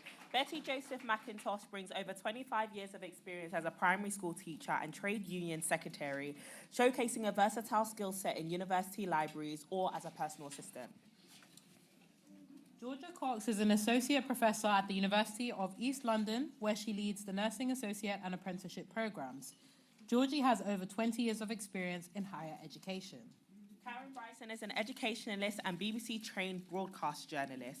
Her strategic and operational work here has included addressing educational under-attainment amongst diverse school-aged children from deprived inner-city areas. And our torchbearer for this award is Rachel Shorter, the founder of Safe Space for Women and Tills Network.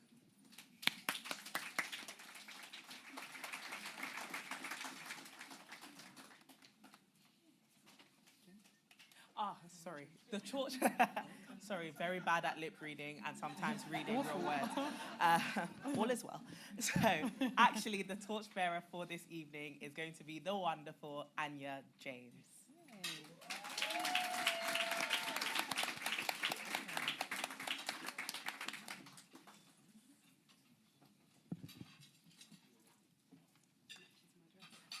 Okay, thank you very much. It was a really hard, really incredibly hard decision to decide who was actually going to get this award. Being in education for nearly 2 decades myself, I understand the complexities and the difficulties it is to actually have longevity in the system.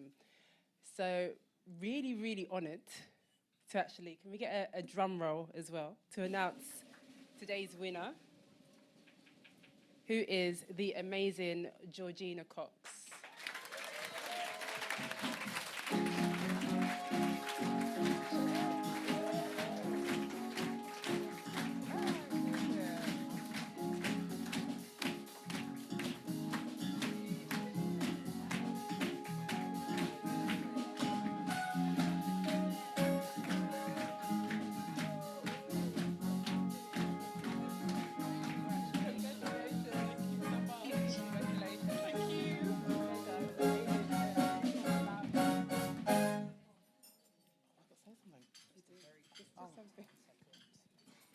Okay, 10 seconds.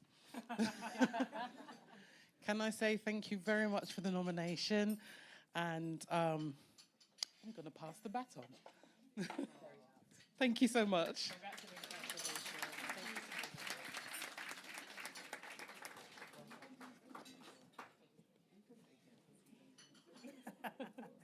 So, the next category, the Third Sector Award, which includes charities, social enterprises, and voluntary groups. It delivers essential services, helps to improve the well-being of community, and contributes to economic growth.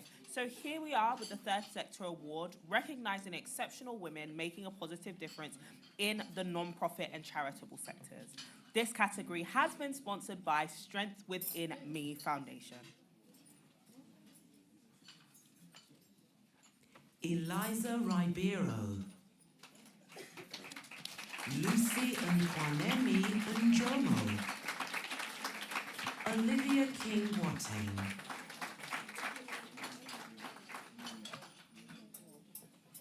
So, Eliza Ribeiro is the Chief Executive Officer of Lives Not Knives, a leading organization dedicated to reducing youth violence and empowering young people. Under her leadership, Lives Not Knives has grown into a nationally recognized platform, delivering impactful programs that focus on education, employment, and mentorship. Lucy Nkwamini Njomo is the CEO of Ada Center, a dynamic leader dedicated to empowering individuals and fostering personal and professional development. As a tutor and lecturer at South Thames College, Lucy combines her expertise with a passion for education, inspiring students to achieve their goals. Olivia King-Boateng is the Chief Executive Officer of Special Needs Community CIC and a dedicated serial entrepreneur. Under her leadership, the organization supports, empowers, and connects families of children and special educational needs and disabilities, across London and neighbouring countries. Our torchbearer for this award is executive coach and leader with over 30 years' experience in the NHS and not-for-profit sector, Rakshana Kapasi.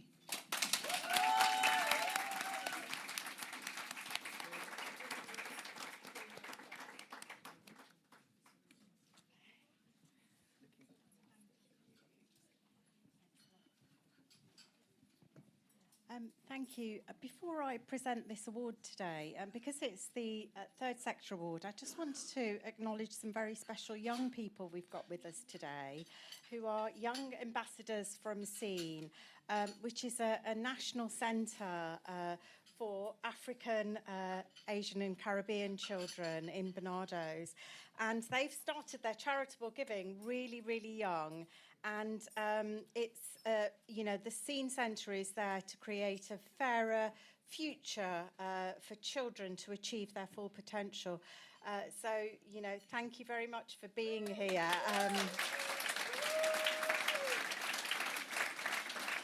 And it's great to have young people in the room because, they've been totally inspired by all of you change makers here. Well done to all of the nominees for their passion and their commitment for making a positive difference to the lives of others in this category. And huge congratulations to our winner, who is...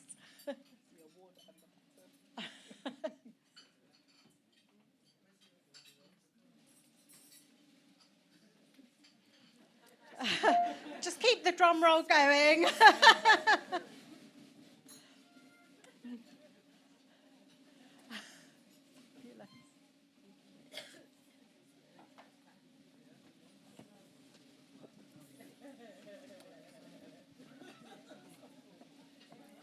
Who is Olivia King Botang. Well done.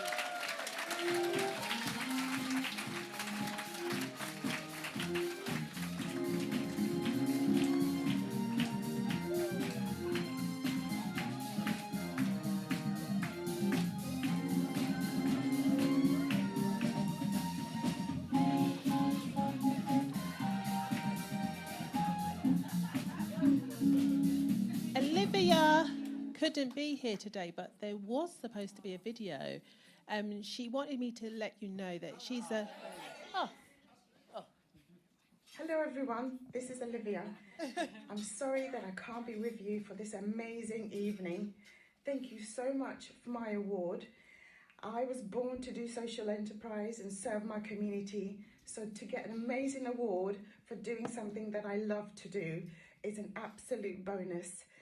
I hope that everybody else has an amazing evening tonight. Thank you.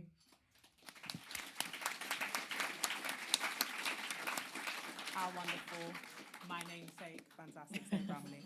Next up, we have the Political Figure Award, which is awarded the ethnic minority women who have advanced in the field of politics. This category has been sponsored by the Baton Awards.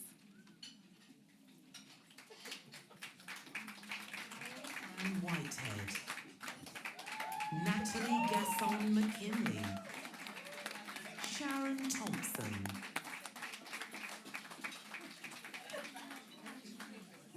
So, Carol Ann Whitehead is a multifaceted, I love the energy. Very much.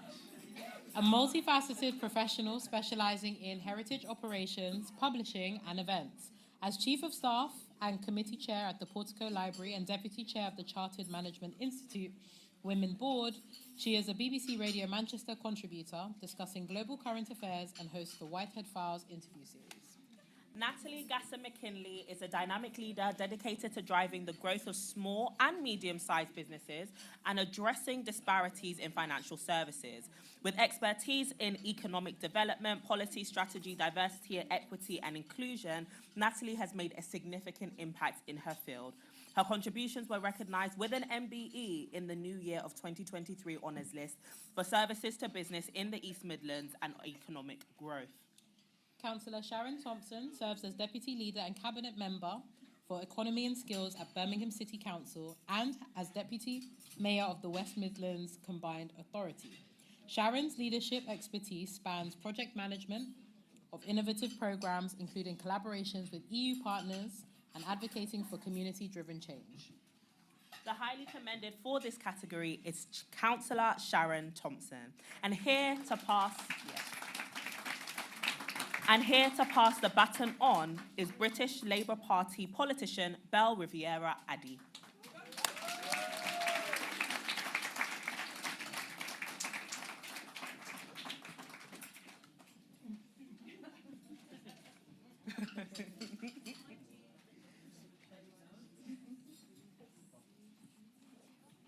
Thank you very much, and good evening, everybody. Congratulations to everybody that has won an award or has been nominated today. It gives me great privilege to present this award because being a black woman involved in politics is no easy feat, and particularly for these women who, every single one of them is not only a leader themselves, but has actually been somebody that encourages other black women in the field, and that is so key. So, drum roll, please.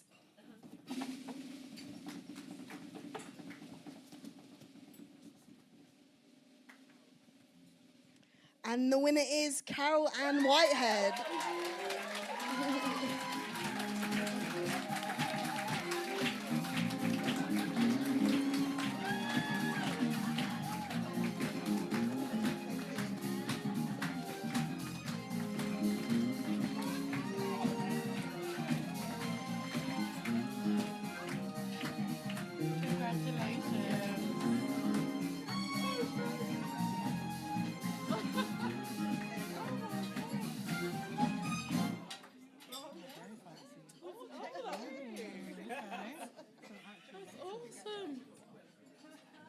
Oh my goodness me. I'm extremely, can I put it back in the box? Right, okay, no subtitles here, I'm Northern. All right.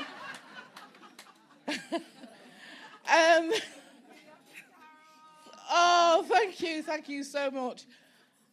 I'm a trustee for 50/50 Parliament, and there's a lot of white women on that board. I'm going to say that out loud. And I wanted to connect with black women, women of colour, in the north. That might sound weird, but we are the bottom of the food chain. And so I said, let's do, I hate the phrase hard to reach. It really gets my goat hard to reach. So when I was in Parliament in 2023, I said to Sir Lindsay Hoyle, who is a speaker, I said, we need women in Parliament who have accents. Now I was drawing him down my own cul-de-sac. So he said, you're right, love, you do. We do. We need women with accents like ours. I went, yes. Because he's from Charlie, like Lee Chambers.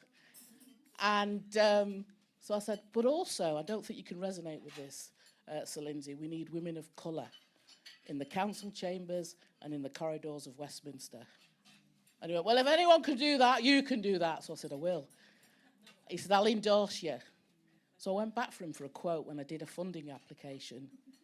Now, the funding application wasn't big. It was buttons, a bit of fluff, and a safety pin. I'm not going to lie. But it got me on the road to go around the north, around the northwest, to empower the women out there, to mentor them, and to get them going, to actually get them to think that they can have a seat at the table. Because, as Harriet Tubman's song would say, we've got to keep on keeping on. And there was a part of the funding that didn't go very far enough. I wanted all the women to join me in November. So I started at the beginning of this year, in November, for Ask Her to Stand Day in Westminster to talk to all the MPs and councillors. But the funding didn't go that far. My friend, Lee Chambers, put his hand in his pocket, and Male Allies UK basically said, do you know what? We will get those women to Parliament.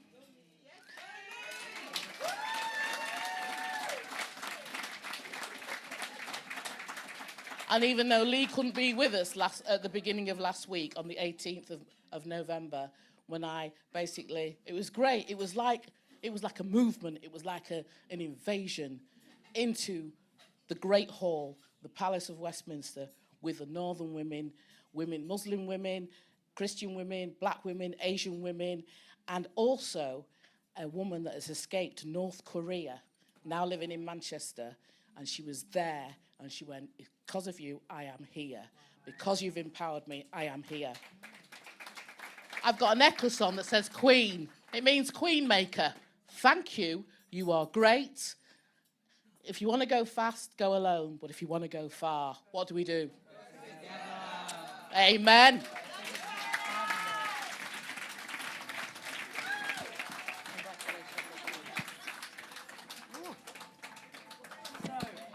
My goodness. Wow. Hard to follow that one. Love that. Love that. Ooh, not y'all getting thuggy. Okay. Taking us to the streets. I know, I was like, a little groove, as they say. A little something. That was actually the perfect segue into the next category, which is the Allyship category.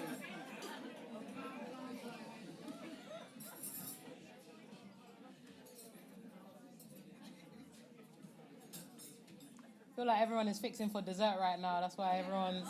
Professor Paul Morrison. Sam FRSA. Warren Stapley. Tunji Akintoken MBE CCMI. Richard Donetto. Sweet. So, Warren Stapley is an award-winning DEI strategist who believes that anti-racism and dismantling white supremacy are central to equity work. He sees DEI as a path to collective liberation, standing against oppression, building trust, and fostering safety in solidarity. Previously a corporate finance solicitor, Warren is now a mental health first aider and a fellow of the Royal Society of Arts, Manufacturers, and Commerce. Professor Paul Morrison is a globally recognized leader in education technology and a passionate advocate for equity, diversity, and inclusion. As the UK education lead for Zoom, he drives innovation in blended and digital learning. Founder of I Dare to Inspire, Paul has uplifted thousands of young people, earning global recognition and a recent appointment as Global Ambassador to Elevate Africa. Sal Nassim, FRSA, the former Regional Director for London at the Independent Office for Police Conduct, where he spent the best part of a decade working in the police accountability framework in England and Wales. Sal is currently Assistant Director of Insight Policy and Strategy at Birmingham City Council and an independent panel member at the National Fire Chiefs Council, supporting their work on culture and inclusion. Richard Donetto has been involved in the campaign since inception and leads the development and growth of the campaign to accelerate ethnic and racial diversity on boards and in senior leadership. Richard's career has always been closely connected to people, talent, management, and development. Tunji Akintoken, MBE CCMI, is a senior director. I know, right? Got some letters next to your name. Hallelujah. Is a senior director at LinkedIn, leading the UK and Ireland marketing solutions team, which involves creating economic growth for enterprise organizations by helping them reach, engage, and convert their audiences at scale. He previously held senior leadership positions at PwC and Cisco, and he currently serves as a senior independent director at England Athletics, a patron of autism charity Casper, trustee at the Personal Best Foundation, and if he had a little bit of time on his hands, he's also a BTEC ambassador for Pearson as an advocate for Skills First. Here to reveal the winner and pass on the baton, I'd like to welcome back to the stage two of the Baton Awards founding members, Serena Walker and Sarita Murray.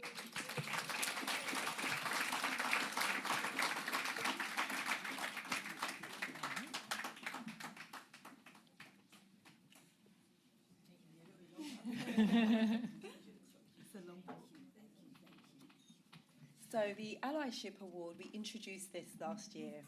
And as a team, Sarita, Diane, Riley, myself, we often talk year in, year out about what it means to bring people like you in this room.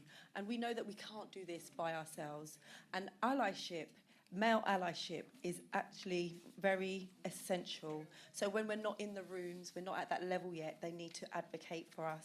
They need to go and speak on our behalf to those who haven't yet understood what it means to be inclusive and actually give individuals like you in the room and nationwide an opportunity to be in there to show our talent. Thank you. So first of all, just to call out one of our allies that won last year, Lee Chambers, who's in the room. Again, showing what a real ally is all about, that even if you're not up for the award, you're still in the room supporting. So thank you. So in regards to an ally, I guess there's a few key points in terms of what we see is vital for an ally to be. An allyship is not just a gesture, as we say, it is a commitment to change. It's a crucial element in the ongoing pursuit of gender equality and diversity. Allyship is championing women and also championing others, and those who oh gosh, let me get my words all messed up, and those from diverse racial backgrounds, and somebody who also tirelessly drives meaningful and sustainable change. So this year, we are happy to announce the winner.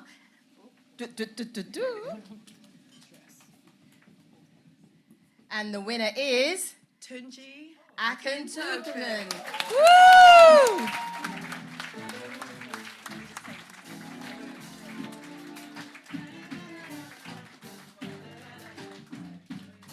I feel like we should all have a nice little dance now.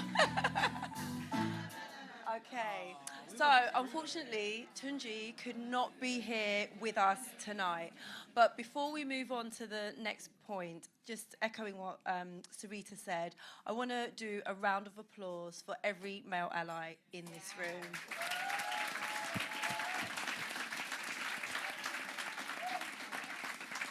And here are a few words from Tunji himself that he sent for us to share.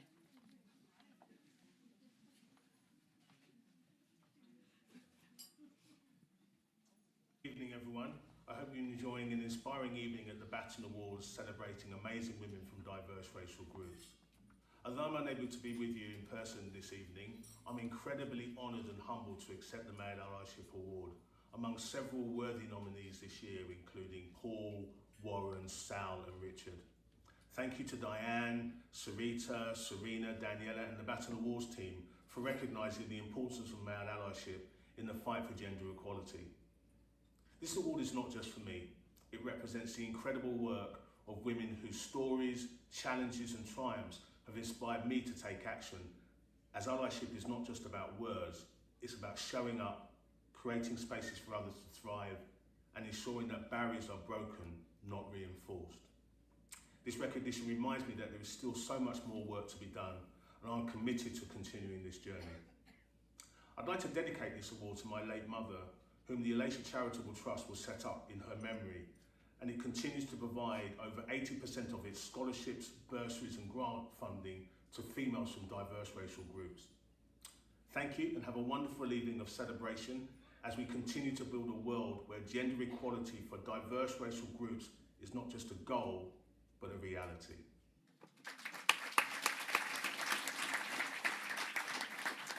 That is so wonderful. As we have discussed, allies are so important, but we're also here for a very important cause. Domestic abuse is a pandemic, not just here in the UK, but across the world. It disproportionately affects Black and brown women, and terrifyingly, it affects our young people. As you know, proceeds from tonight's event goes to domestic abuse charity Strength Within Me. Here to tell us a little more about the charity and crucial work they're doing is Amos Bursary student, assistant facilitator of Smiling Boys Project, and my fellow swim trustee, Leon Gidigby.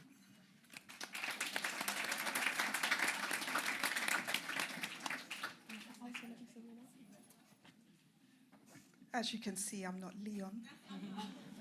And I need my colleague, Anya. But first, let me invite Osewa-Ediae, who is a poet and is going to share something with us first.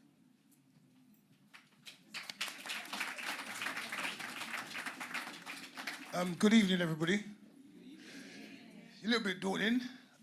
Basically, I work with Serena. We've just done a project against a Vogue project. I'm stuttering, sorry, a bit daunting. A project against violence against women and girls. And during that project, I met Diane, and Diane invited me here tonight. Basically, I was on a train, I think last year, and there was an incident on a train with a young lady where she's been attacked by a man. And I stepped in when she'd been attacked, and I stopped the attack. But when I went home, I still was troubled by what happened. I called Serena, I called a few of my friends, I posted on Instagram, and I wrote this poem. That was the best way I knew how to make a difference and construe my feelings on that day. So here's a poem.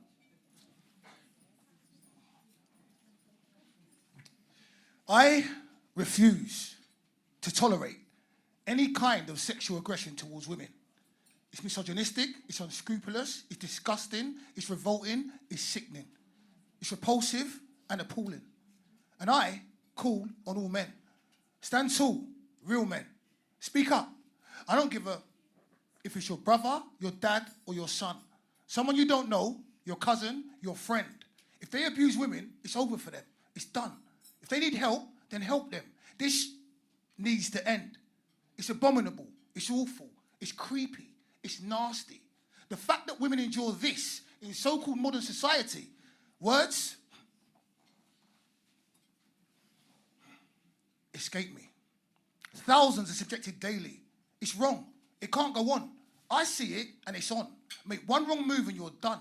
It should be the same for everyone. The victim could be your daughter, your sister, your wife, your mum. They're dogs. They're scum. Nauseating and gross. What I hate the most is they prey on the weak. It makes me sick to my teeth.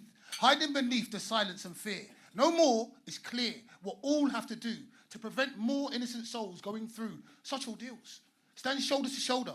It's real. Make these mother feel the solidarity of society. Shout loud and proud, not quietly. Not everyone can fight like me. So let's find another way to crush this scum finally and protect her at all costs. This must be our ethos. We have to change the way society looks at this.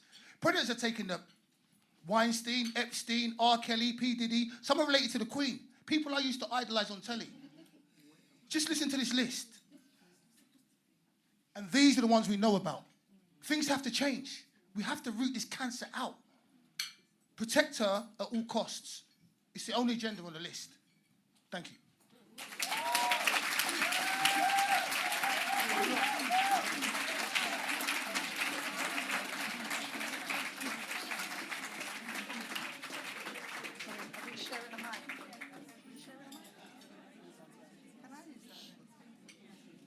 Okay, I'm just going to use this. So, good evening, everyone. My name's Serena Naughty-Coombs, and I am the Governance and Project Manager for SWIM, Strength Within Me Foundation. And this is my colleague. Hi, good evening, everyone. I'm also a trustee for SWIM, Strength Within Me. So Strength Within Me, we envision a world where every young person aged 11 to 21 possesses the knowledge, the confidence to cultivate healthy relationships. We believe that by instilling values of respect, empathy, and open communication, we can empower the next generation to break that cycle of domestic violence. Through creative, digital, and educational workshops, we allow young people to express themselves without judgment and expand their thoughts and ideology about what healthy relationships are to help end domestic violence. The proceeds from your ticket this evening, the purchase of a raffle ticket, all helps to continue this great work. Our aim is to ensure that the work we have done through our all-party parliamentary group to have healthy relationships taught as compulsory to all children in schools across London continues. There is a QR code on your tables. Please donate generously. We really appreciate your support. Please help us to eliminate domestic abuse.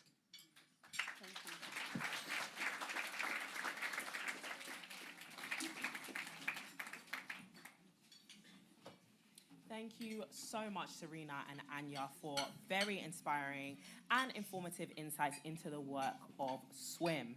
The faces and voices who inhabit our newspapers and screens help shape who we are, who we aspire to be, and how we view the world around us. And that's why media representation is really important. So here are the finalists for the Excellence in Media Award, sponsored by Black Wall Street Media. Charlene Graves-Andy, Javina Favaraja, Kanikwa Lake, Charlene Gray-Sandy is the founder and CEO of Inc. Media Limited, a trailblazer in the sports media industry with over 16 years of experience.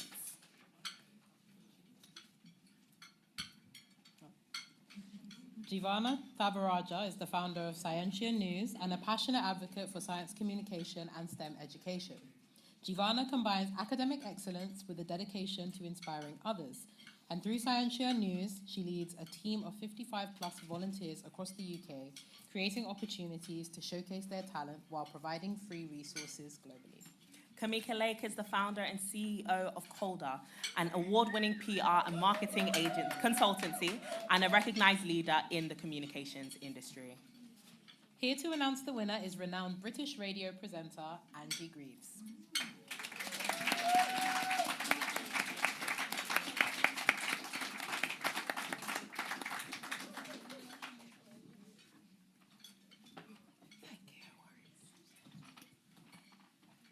Good evening. How is everyone? Good. Well, it was a very difficult category for me, having been in media. It was, well, more radio. I think that as media has evolved, social media also has taken on quite a very, very strong element of media, as well as TV and print, etc. But one of the reasons why this lady was chosen was for her years of service. As a black woman, sometimes it can be a very, very lonely place when you are the only one, and it takes a level of strength and tenacity to actually continue and be excellent in your field. So, the winner for the Excellence in Media Award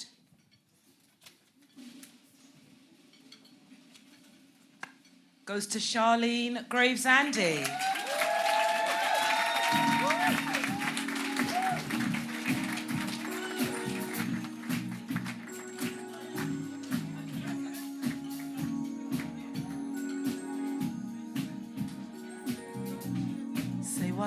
Say what? Oh, come on, Angie. Ooh, say what? Woo, yeah. Girl, you know what's up, and you know what I need. Ooh. I'm assuming Charlene is not here.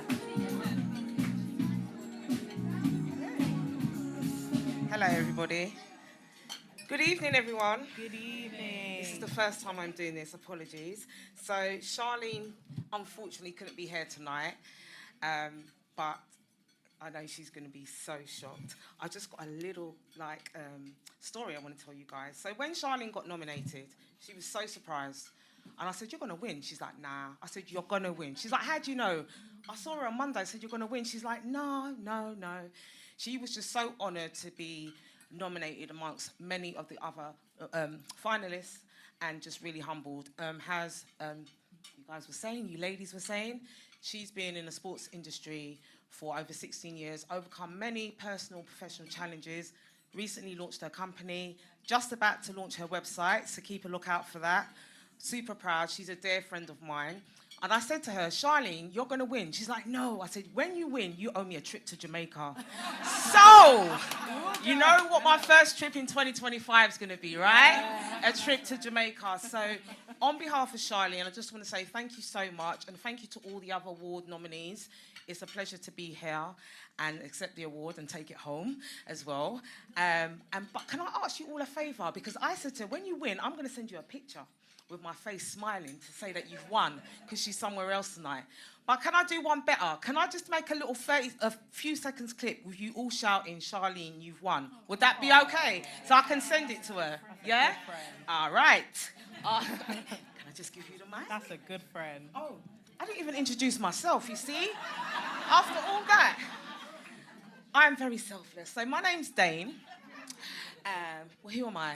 I'm Dane. I'm a head of compliance. I'm also a magistrate presiding justice, so in the legal and financial services world, and a very dear friend of Charlene. It's my third year here. It's amazing to me amongst so many amazing, powerful women and men. Amen? Amen. Amen. So that's me. So I'm going to do the little video, then I accept the award. Okay, end it on that. Okay, right. So you don't mind being filmed, you know, GDPR and all that, right? Yeah. Just got to check, you know. So after three, please shout out Charlene, you're a 2024 Baton Award winner, whatever, yeah? And I'm going to film it. Maybe Charlene is one. Oh, Charlene is one, Yeah, sorry. yeah. Charlene is one. I'm so sorry. Right, you get messy. After three. Hold on, am I filming? Oh, yeah, shame. Right, let's start again. After three. 1, 2, 3. Charlene, you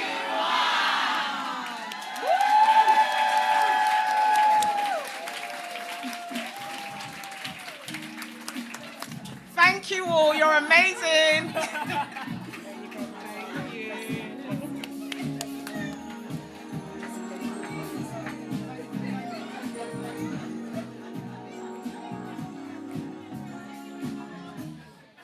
Oh, everyone needs a friend like that. Right? Oh, fantastic. Patiently awaiting my trip to Jamaica.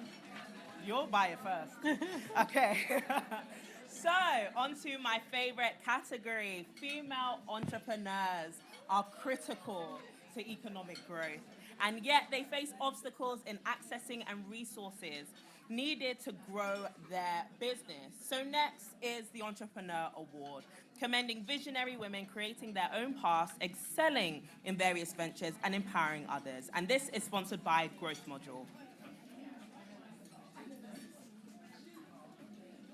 Dinah Williams, Jane Doherty, Sarah Arif. Cool. So, Dinah Williams is the founder of Avenir Network and a seasoned equity, inclusion, and leadership consultant. With expertise in designing and implementing tailored cultural change solutions, she has worked with organizations ranging from SMEs to global enterprises. Dina is a facilitator for inclusive leadership masterclasses and the co-founder of Bloom in Colour and a BRIM advisory member. Jane Doherty is a dynamic CEO, founder, and social impact entrepreneur dedicated to driving meaningful change through innovative social enterprises. With expertise in gender and health equity, philanthropy, property investment, bid writing, and social care business consultancy, she is also deeply engaged in diaspora collaboration, fostering connections that promote sustainable community development. Sarah Arif's career spans law, advocacy, and healthcare innovation. She specialized in family law before founding her advocacy company to help communities access essential services. A fellow of the NHS Digital Pioneer Fellowship, supported by Digital Health. Here to pass on the baton is our torchbearer, internationalization and market expansion expert, Bolaji Sofolue.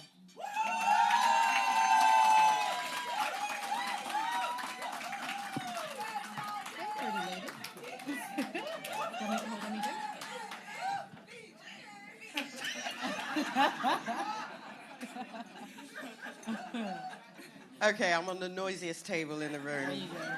And I do apologize for us. Do you know what? To be an entrepreneur is not the easiest thing you would ever do in your life. It's actually one of the most stressful jobs in the world.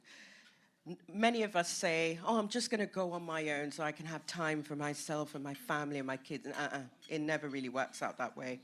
And I was saying to someone the other day, entrepreneur years are like dog years. So if you've done 3 years, 5 years, 10 years, it's just like saying my dog is 10. Really, your dog is 90. So I congratulate and celebrate all the women in this category. And it was a really tough one because I know that all of them have worked very hard to get to where they are today. And the winner is Jane Doherty.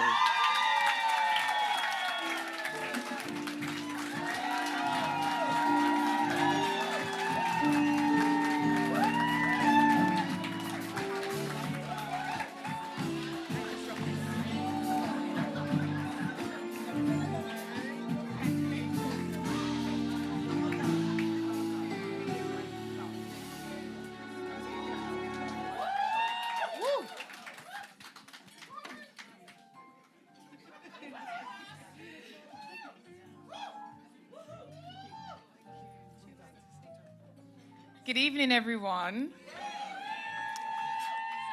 I'll be honest with you, and I know everyone says it, but I'm really shocked to win. I was so honoured to be shortlisted, and I dragged my whole family here with me because it was a celebration enough. Oh, wow. So thank you, everyone who came here today to support me. I want to say a very big thank you to Dr. Diane and the entire Baton Awards organisation. Just allowing my boys, my family to see the recognition of what I put in every day, and my teams as well. Just trust in the process has been very difficult, but we're here today. 12 months ago, I attended the Baton Awards for the first time as a guest, and the fact that I'm here today is confirmation that God can and He will. So I am just so, so grateful. This award actually is for my mum. She's chilling in Ghana at the moment. And she gave up her retirement to help me to set up our organizations. And we've, expanded and have a global footprint now in Ghana, in the UK, and more recently in India with our foundation. I'm so grateful for the people I'm able to collaborate with. I respect them, I value them. They're my destiny helpers, and they've helped me do so much that I could never have done by myself. My husband, my rock. Thank you, David. Thank you, David. It's really not easy to be married to an ambitious woman. I wake this man up at 3 a.m. I've got an idea. And he goes along with it. So I'm so grateful to him. My siblings, my bonus mum, my work mum, my Brown Skin Girls Network. Love you, girls. Thank you for everything you've done for me. My best friend of 20 years and my co-founder of a Freak Vodka, Beverly. Thank you so, so much. 9 years ago, when I left my corporate career to start out in business, I left with absolutely nothing but a promise from God that He would be with me and He would make a way for me, and He has never, ever let me down.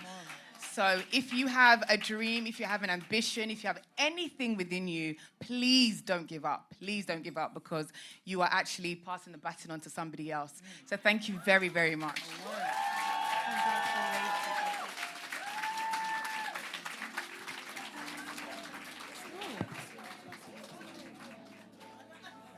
That's my friend, y'all. Yeah, facts.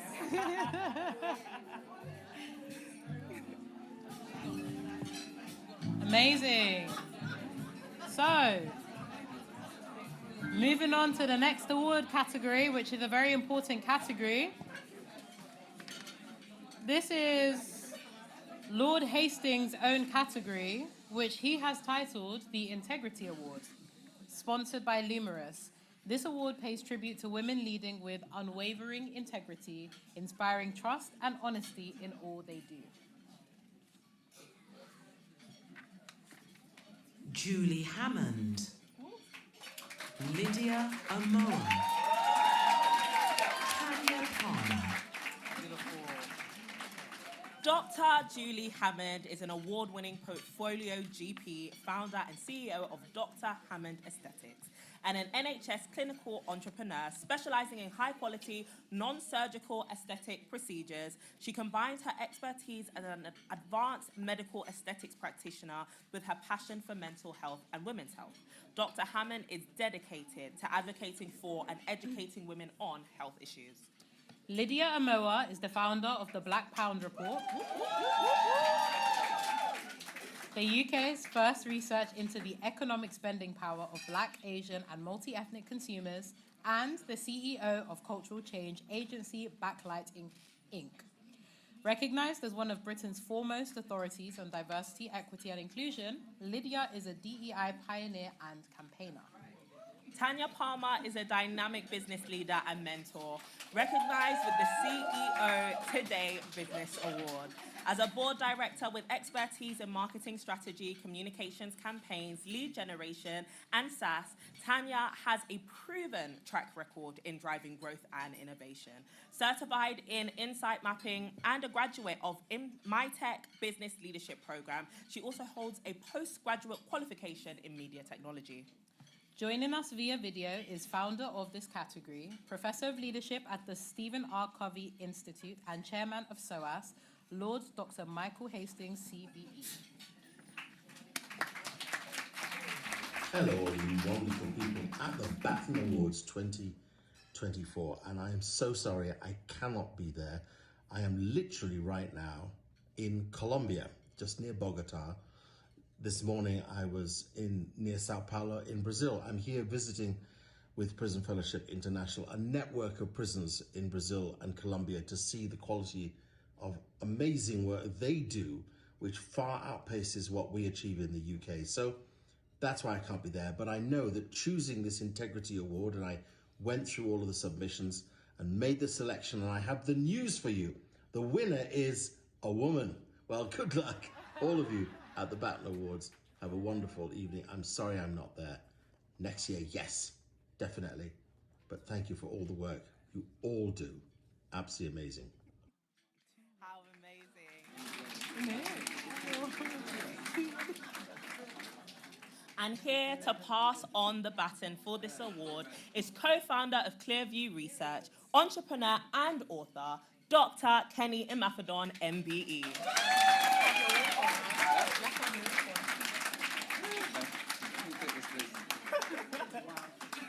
It's fine. No, don't worry about it. And good evening, everyone. Good evening. Let me be pleased to know this is the last one, or is it second to last? Second to last. Okay, cool. So I'll make sure I take up as much time as possible. But yeah, so let me go. Can we get drum roll, foot stomp, everything going on? You don't understand foot stomp, boy. I know it's getting late. And let me open this. Okay. And the winner is Tanya Palmer.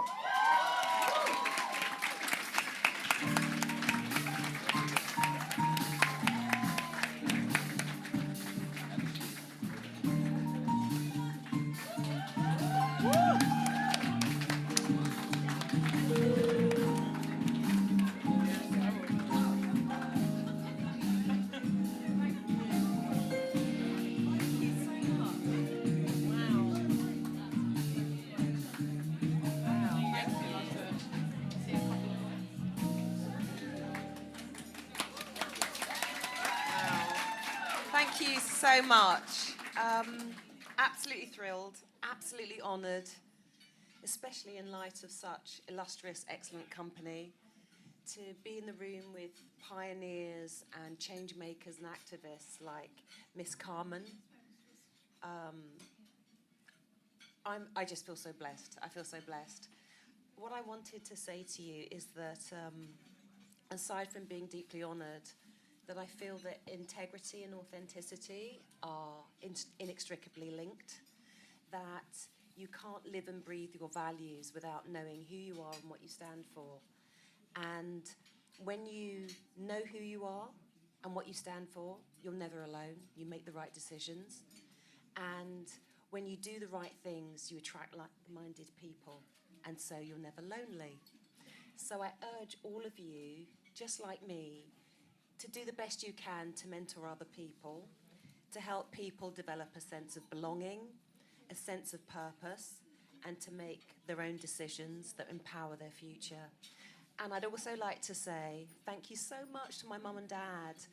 My father was a remarkable individual. I remember as a child him stepping in to rescue a stranger who was being attacked by a gang of thugs with a hammer. And he stepped in not because that stranger was protecting me, because I was wearing a beautiful leather jacket and someone decided that with my colour that I shouldn't have something so beautiful.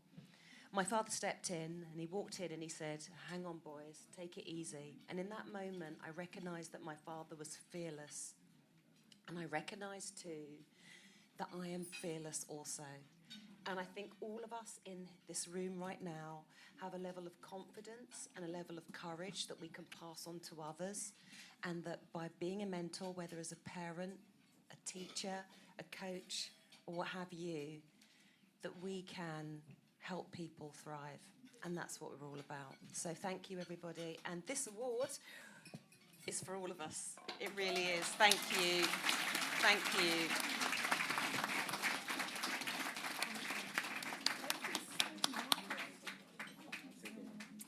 So beautiful. And we are getting close to the end of our awards. Well, so, diversity, equity, and inclusion is crucial for fostering inclusive workplace environments that respect and value diverse perspectives, leading to innovation and growth both in the workplace and the community. That is why this year we have introduced a new category for Outstanding Organisation in DEI. The winner for this category is... Well done. Can we get a drum roll? Oh, hold up.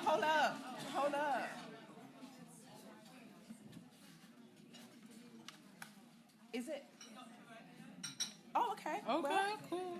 there's a little something. I thought wrong we with were. it, Yeah, I but know. we're I not. thought We're we not were the ones announcing it, Renee. We're not Outside. there yet. We're just hosting this. I was hoping. Next year. The drum roll, everything was great. Next year we'll be torchbearers. Next year, guys. Amen to that. Well, here to pass on the baton is Dr. Romeo Fs.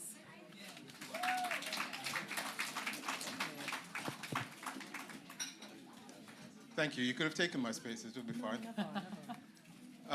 It's really a pleasure for me to present this award, having been in corporate for a number of years and also having worked with a number of companies around their D&I initiatives and social impact, social value. And a lot of times I see organizations that just do DEI as a tick box. And so it's really a pleasure to see organizations that take diversity, equity, and inclusion as a core value and integrate it into their strategies. And so for me, presenting this award is really an honor. And so the organization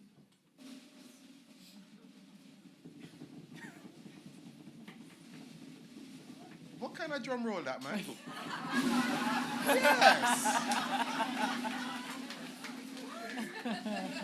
The winner is JP Morgan Chase.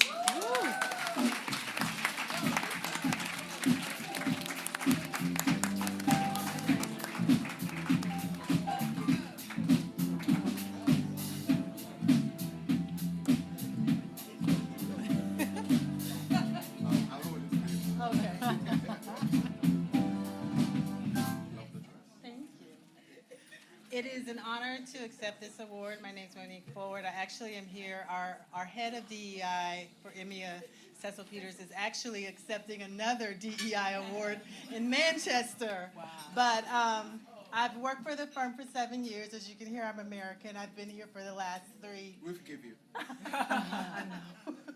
I'm here for the last 3, and I can say that Jamie, our CEO, is dedicated to diversity, inclusion, and equity. Even in the stirring times in America, we want to make JP a inclusive place. I also serve as our BR Bold, which is our Black BRG lead for London.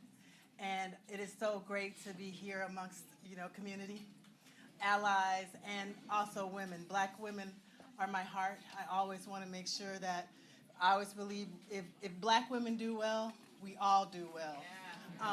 And I feel that definitely in my heart. So it is an honor to accept this, and also an honor to learn about the Baton Awards, and the baton, because I'm not American, I said baton. And to learn about this, I am going to probably be here next year. This is a wonderful thing. Like I said, women move this world, and we're very honored to accept this.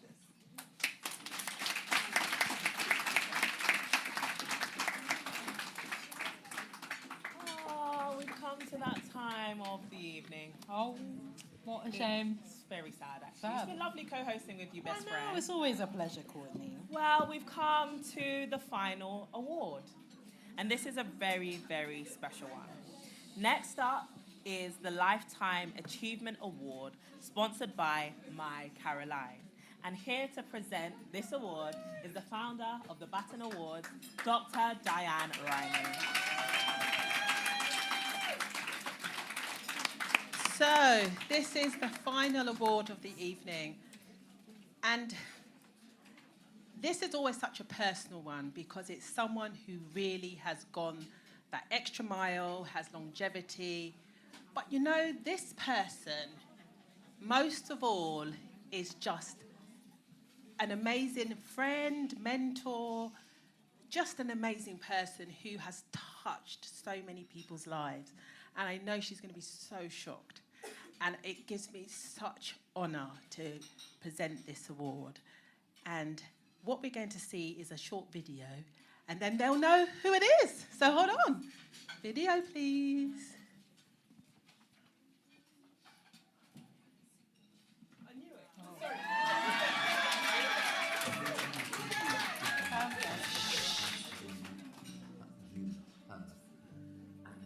I will always see Donna as my sister.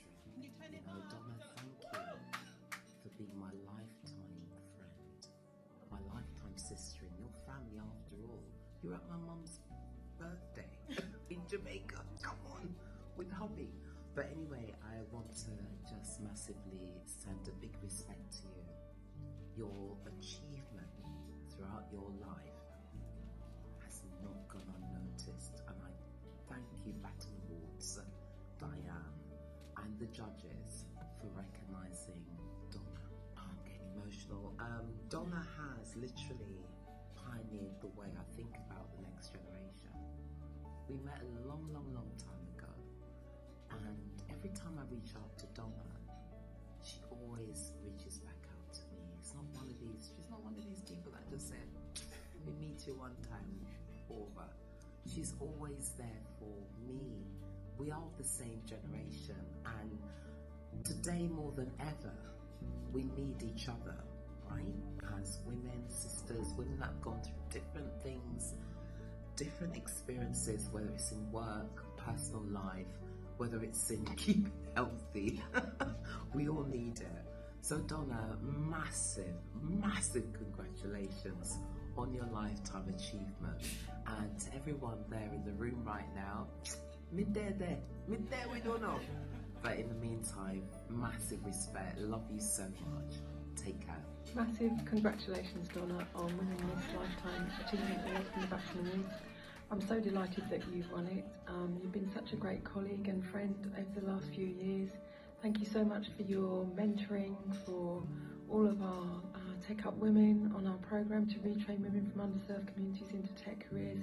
You've been just such a great role model and friend and mentor for them, and also a great role model and friend and mentor for me. Thank you for everything that you've done to really help me with my EDI work, and thanks for challenging me on issues. I'm just so grateful to you in so many ways. I'm again so delighted that you've won this award. I'm so delighted, my friend. Congratulations, lots of love.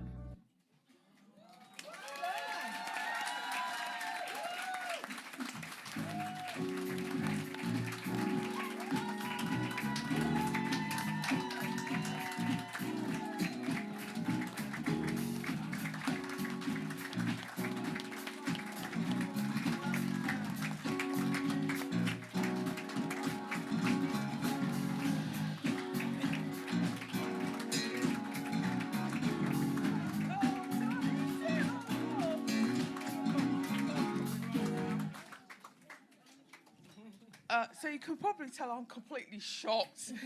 For those that know me, I spent most of my life championing others. So I was told when I was 6 that because I was black, I didn't have the mental capacity to be bright.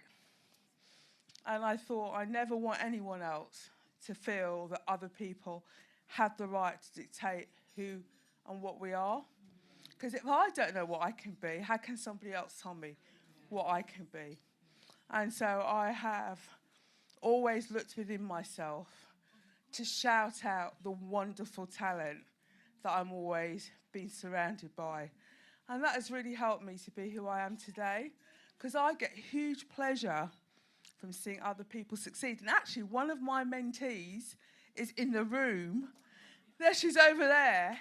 And so we should never underestimate the fact that when we give a bit of our time, we change other people's lives. We can give them a word of positivity that really is a shield against all those people that try to tell us that we can't be the best of who we can be. I like to think that a Lifetime Achievement Award means I'm not too old. So, and that I've still got things ahead of me. And one of my dreams, actually, as my husband knows, is to help women in particular navigate those minefields that everybody wants to place in our way. And my mantra is this, that people can make us bend, but they're never going to break us. And the more that we bend, the more we come back even stronger than we were before. But I have to give a few thanks. I have to thank my husband, Dorian. So those that you know, Dorian has to listen to me, have a conversation with myself about all the things I can't do. And then he goes, so why wouldn't you do that? I go, you know what, you're absolutely right. So I want to thank, and I drag into all these things because I want everyone to know that you're never really alone. You've always got someone in your corner. And when people say you need to do things differently, it's not because they think badly, boy, it's because they want you to be the best that you can be. So feedback, even when it's hard, take it, listen to it, because people want you to thrive. I have to thank my mum and dad, Jamaican, you know, and this is what my parents taught me. They said, don't look at the colour of people's skin, look at their actions, because their actions will tell you who they are deep within. And that's what I say to all of you. Yeah, most of us are black. Sorry, it's not that I'm racist, but most of us are black. But it's the thought and the power within that makes us all be. I don't know who's laughing over there. Sorry, I've not volunteered to be a comedian, but it's not something. Maybe in my next life. And the other thing is be bold. Be bold, right? Because when you step into a space, even though you don't know the outcome, you never lose. Like Nelson Mandela says, he said, I never lose. I either win or I learn. And that is how I've really led my life. So I want to thank you all. I can't tell you how touched I am, because I never expected this. I am devoted to Baton, as Diane knows. I spend hours looking at all the submissions, because I really want the world to see that we're brilliant. Every single one of us. And so the only thing I have to say is, you know, I spent my first 18 years going to Sunday school every Sunday. And what I learnt was this: there is no higher power, and fate is the path that the Lord has laid for us all. So good night, be safe, and thank you once again, Baton Awards.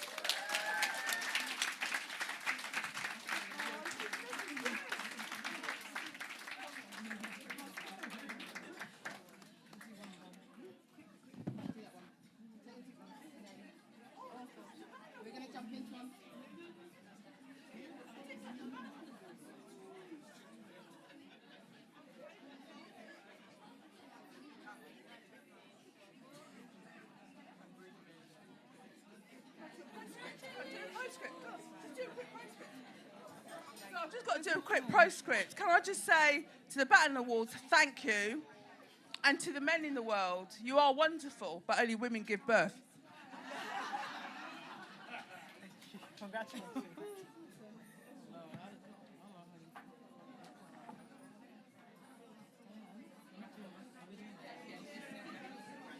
So did you say that we're doing the Raffle Winners? Cool. All right, folks. Time is well spent and we are coming towards the end of the night.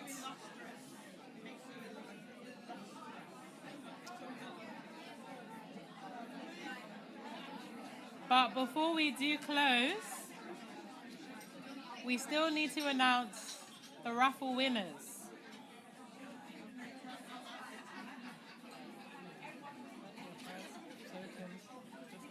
Just close. What? You saw Serena. Yeah. Okay.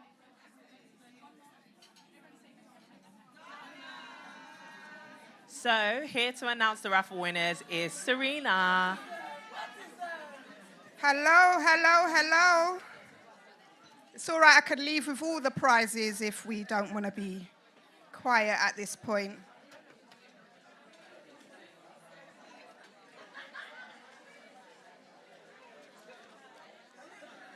So, hello, are we ready to do the raffle? Audio.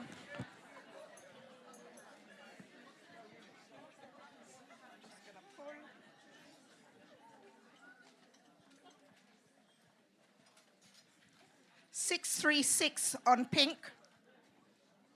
636.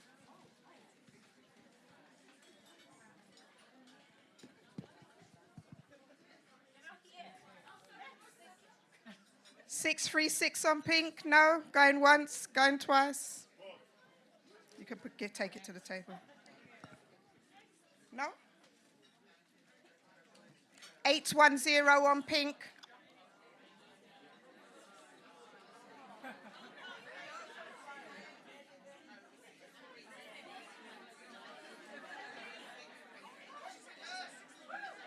Hello? Are you 810? By Chester Village, so you'll be shopping. Oh, yay! Auntie!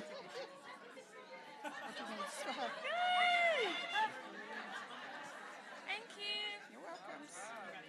839 on pink.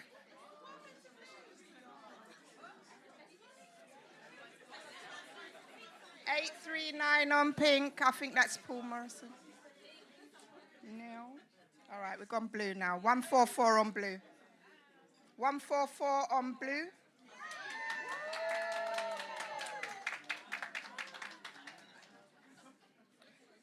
$255 on blue.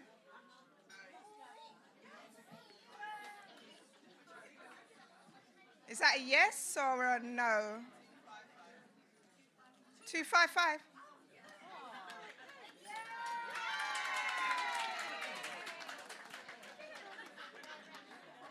Well done.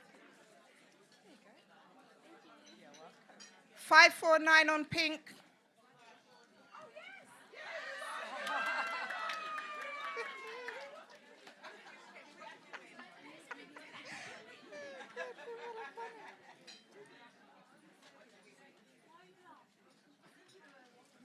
Hang on. Thank you. Well done. 782 on pink. 782 pink. 782 pink. It's that same blue. There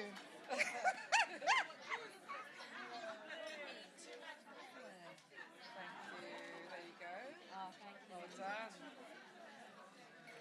291 on blue. 291 on blue. Wow.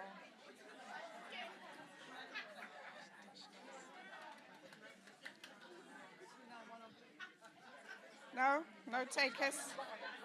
291 on blue. You're big. You're quiet. I didn't know you were coming. 320 on blue.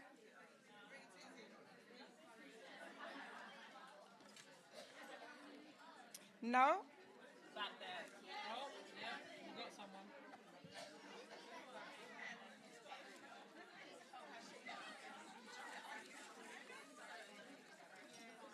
Don't look at me. It's not my fault. All right, let's trying to dig deep. 678 on pink.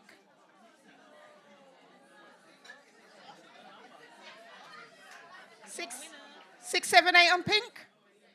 You sure?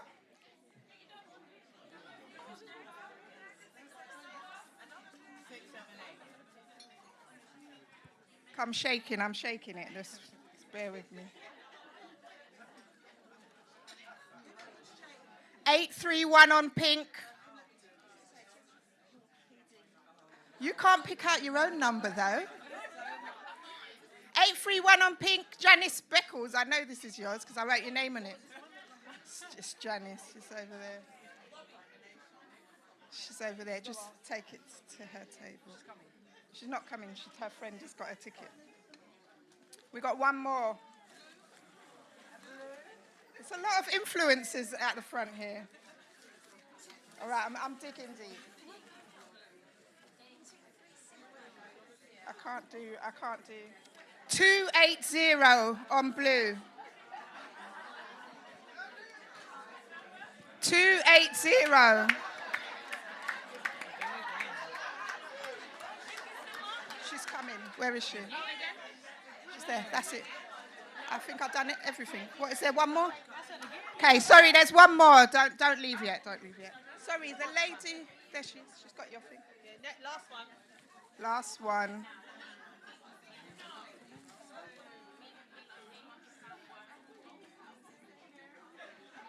615 on pink. This is. No, hold on a minute. That's you. That's not hers. That's the one coming. This lady here. You've got yours. You've got your two. Yeah. And then that's The vodka trio. Wait, hold on. Was that the vodka trio? The vodka trio.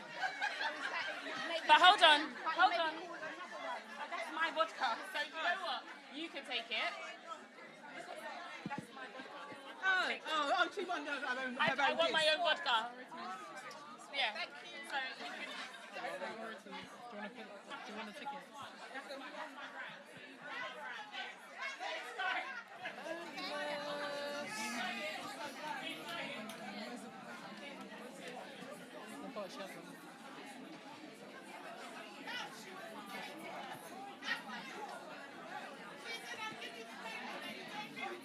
All right, ready to close this out? Yeah, I had a long speech, but I can't. Hi, everyone. Hello. I just want to close officially the evening. And just to say, I'm just so humbled to see such beautiful faces, to see so many people I know and people I've met who are new to the clan. So thank you once again for all your donations. It will really mean a lot to the women and children that we work with. I want to say thank you to all the sponsors, but I have to give a particular shout out to the Metropolitan Police. This is their 3rd year in sponsoring us, so I do have to give them a big shout out. But to all the sponsors, thank you. We can't do it without you, and we couldn't do it without all of you. And to Sarita, Serena, Daniela, there's so many of you, but honestly, it takes a village to make this happen. And it's hard work and filling goodie bags up until 1 o'clock yesterday. So you better enjoy those goodie bags, yeah? Because that was me. Anyway, but I also want to say a big thank you to our hosts. Didn't they do well? And as a token, thank you. That's to you, Courtney, and to you, Renee. And that's all happened. Sorry? Huh? I can't hear what you said. I want to say, Tropics really, the lady here, Angela, donated those lovely hampers for you from Tropics. So please enjoy them. I wanted to take it on, but anyway, yes. So thank you. So as we say, 2025, the 8th one, you're all going to be there, right? Yeah. Thank you once again. And let's just hear the band and then home. Bye. Sorry, guys, just one more thing. Can all the finalists make sure that they collect their certificates on the way out? So it's to the left-hand side. So if you are a finalist, please just let one of us know so we can give you the certificates before you go.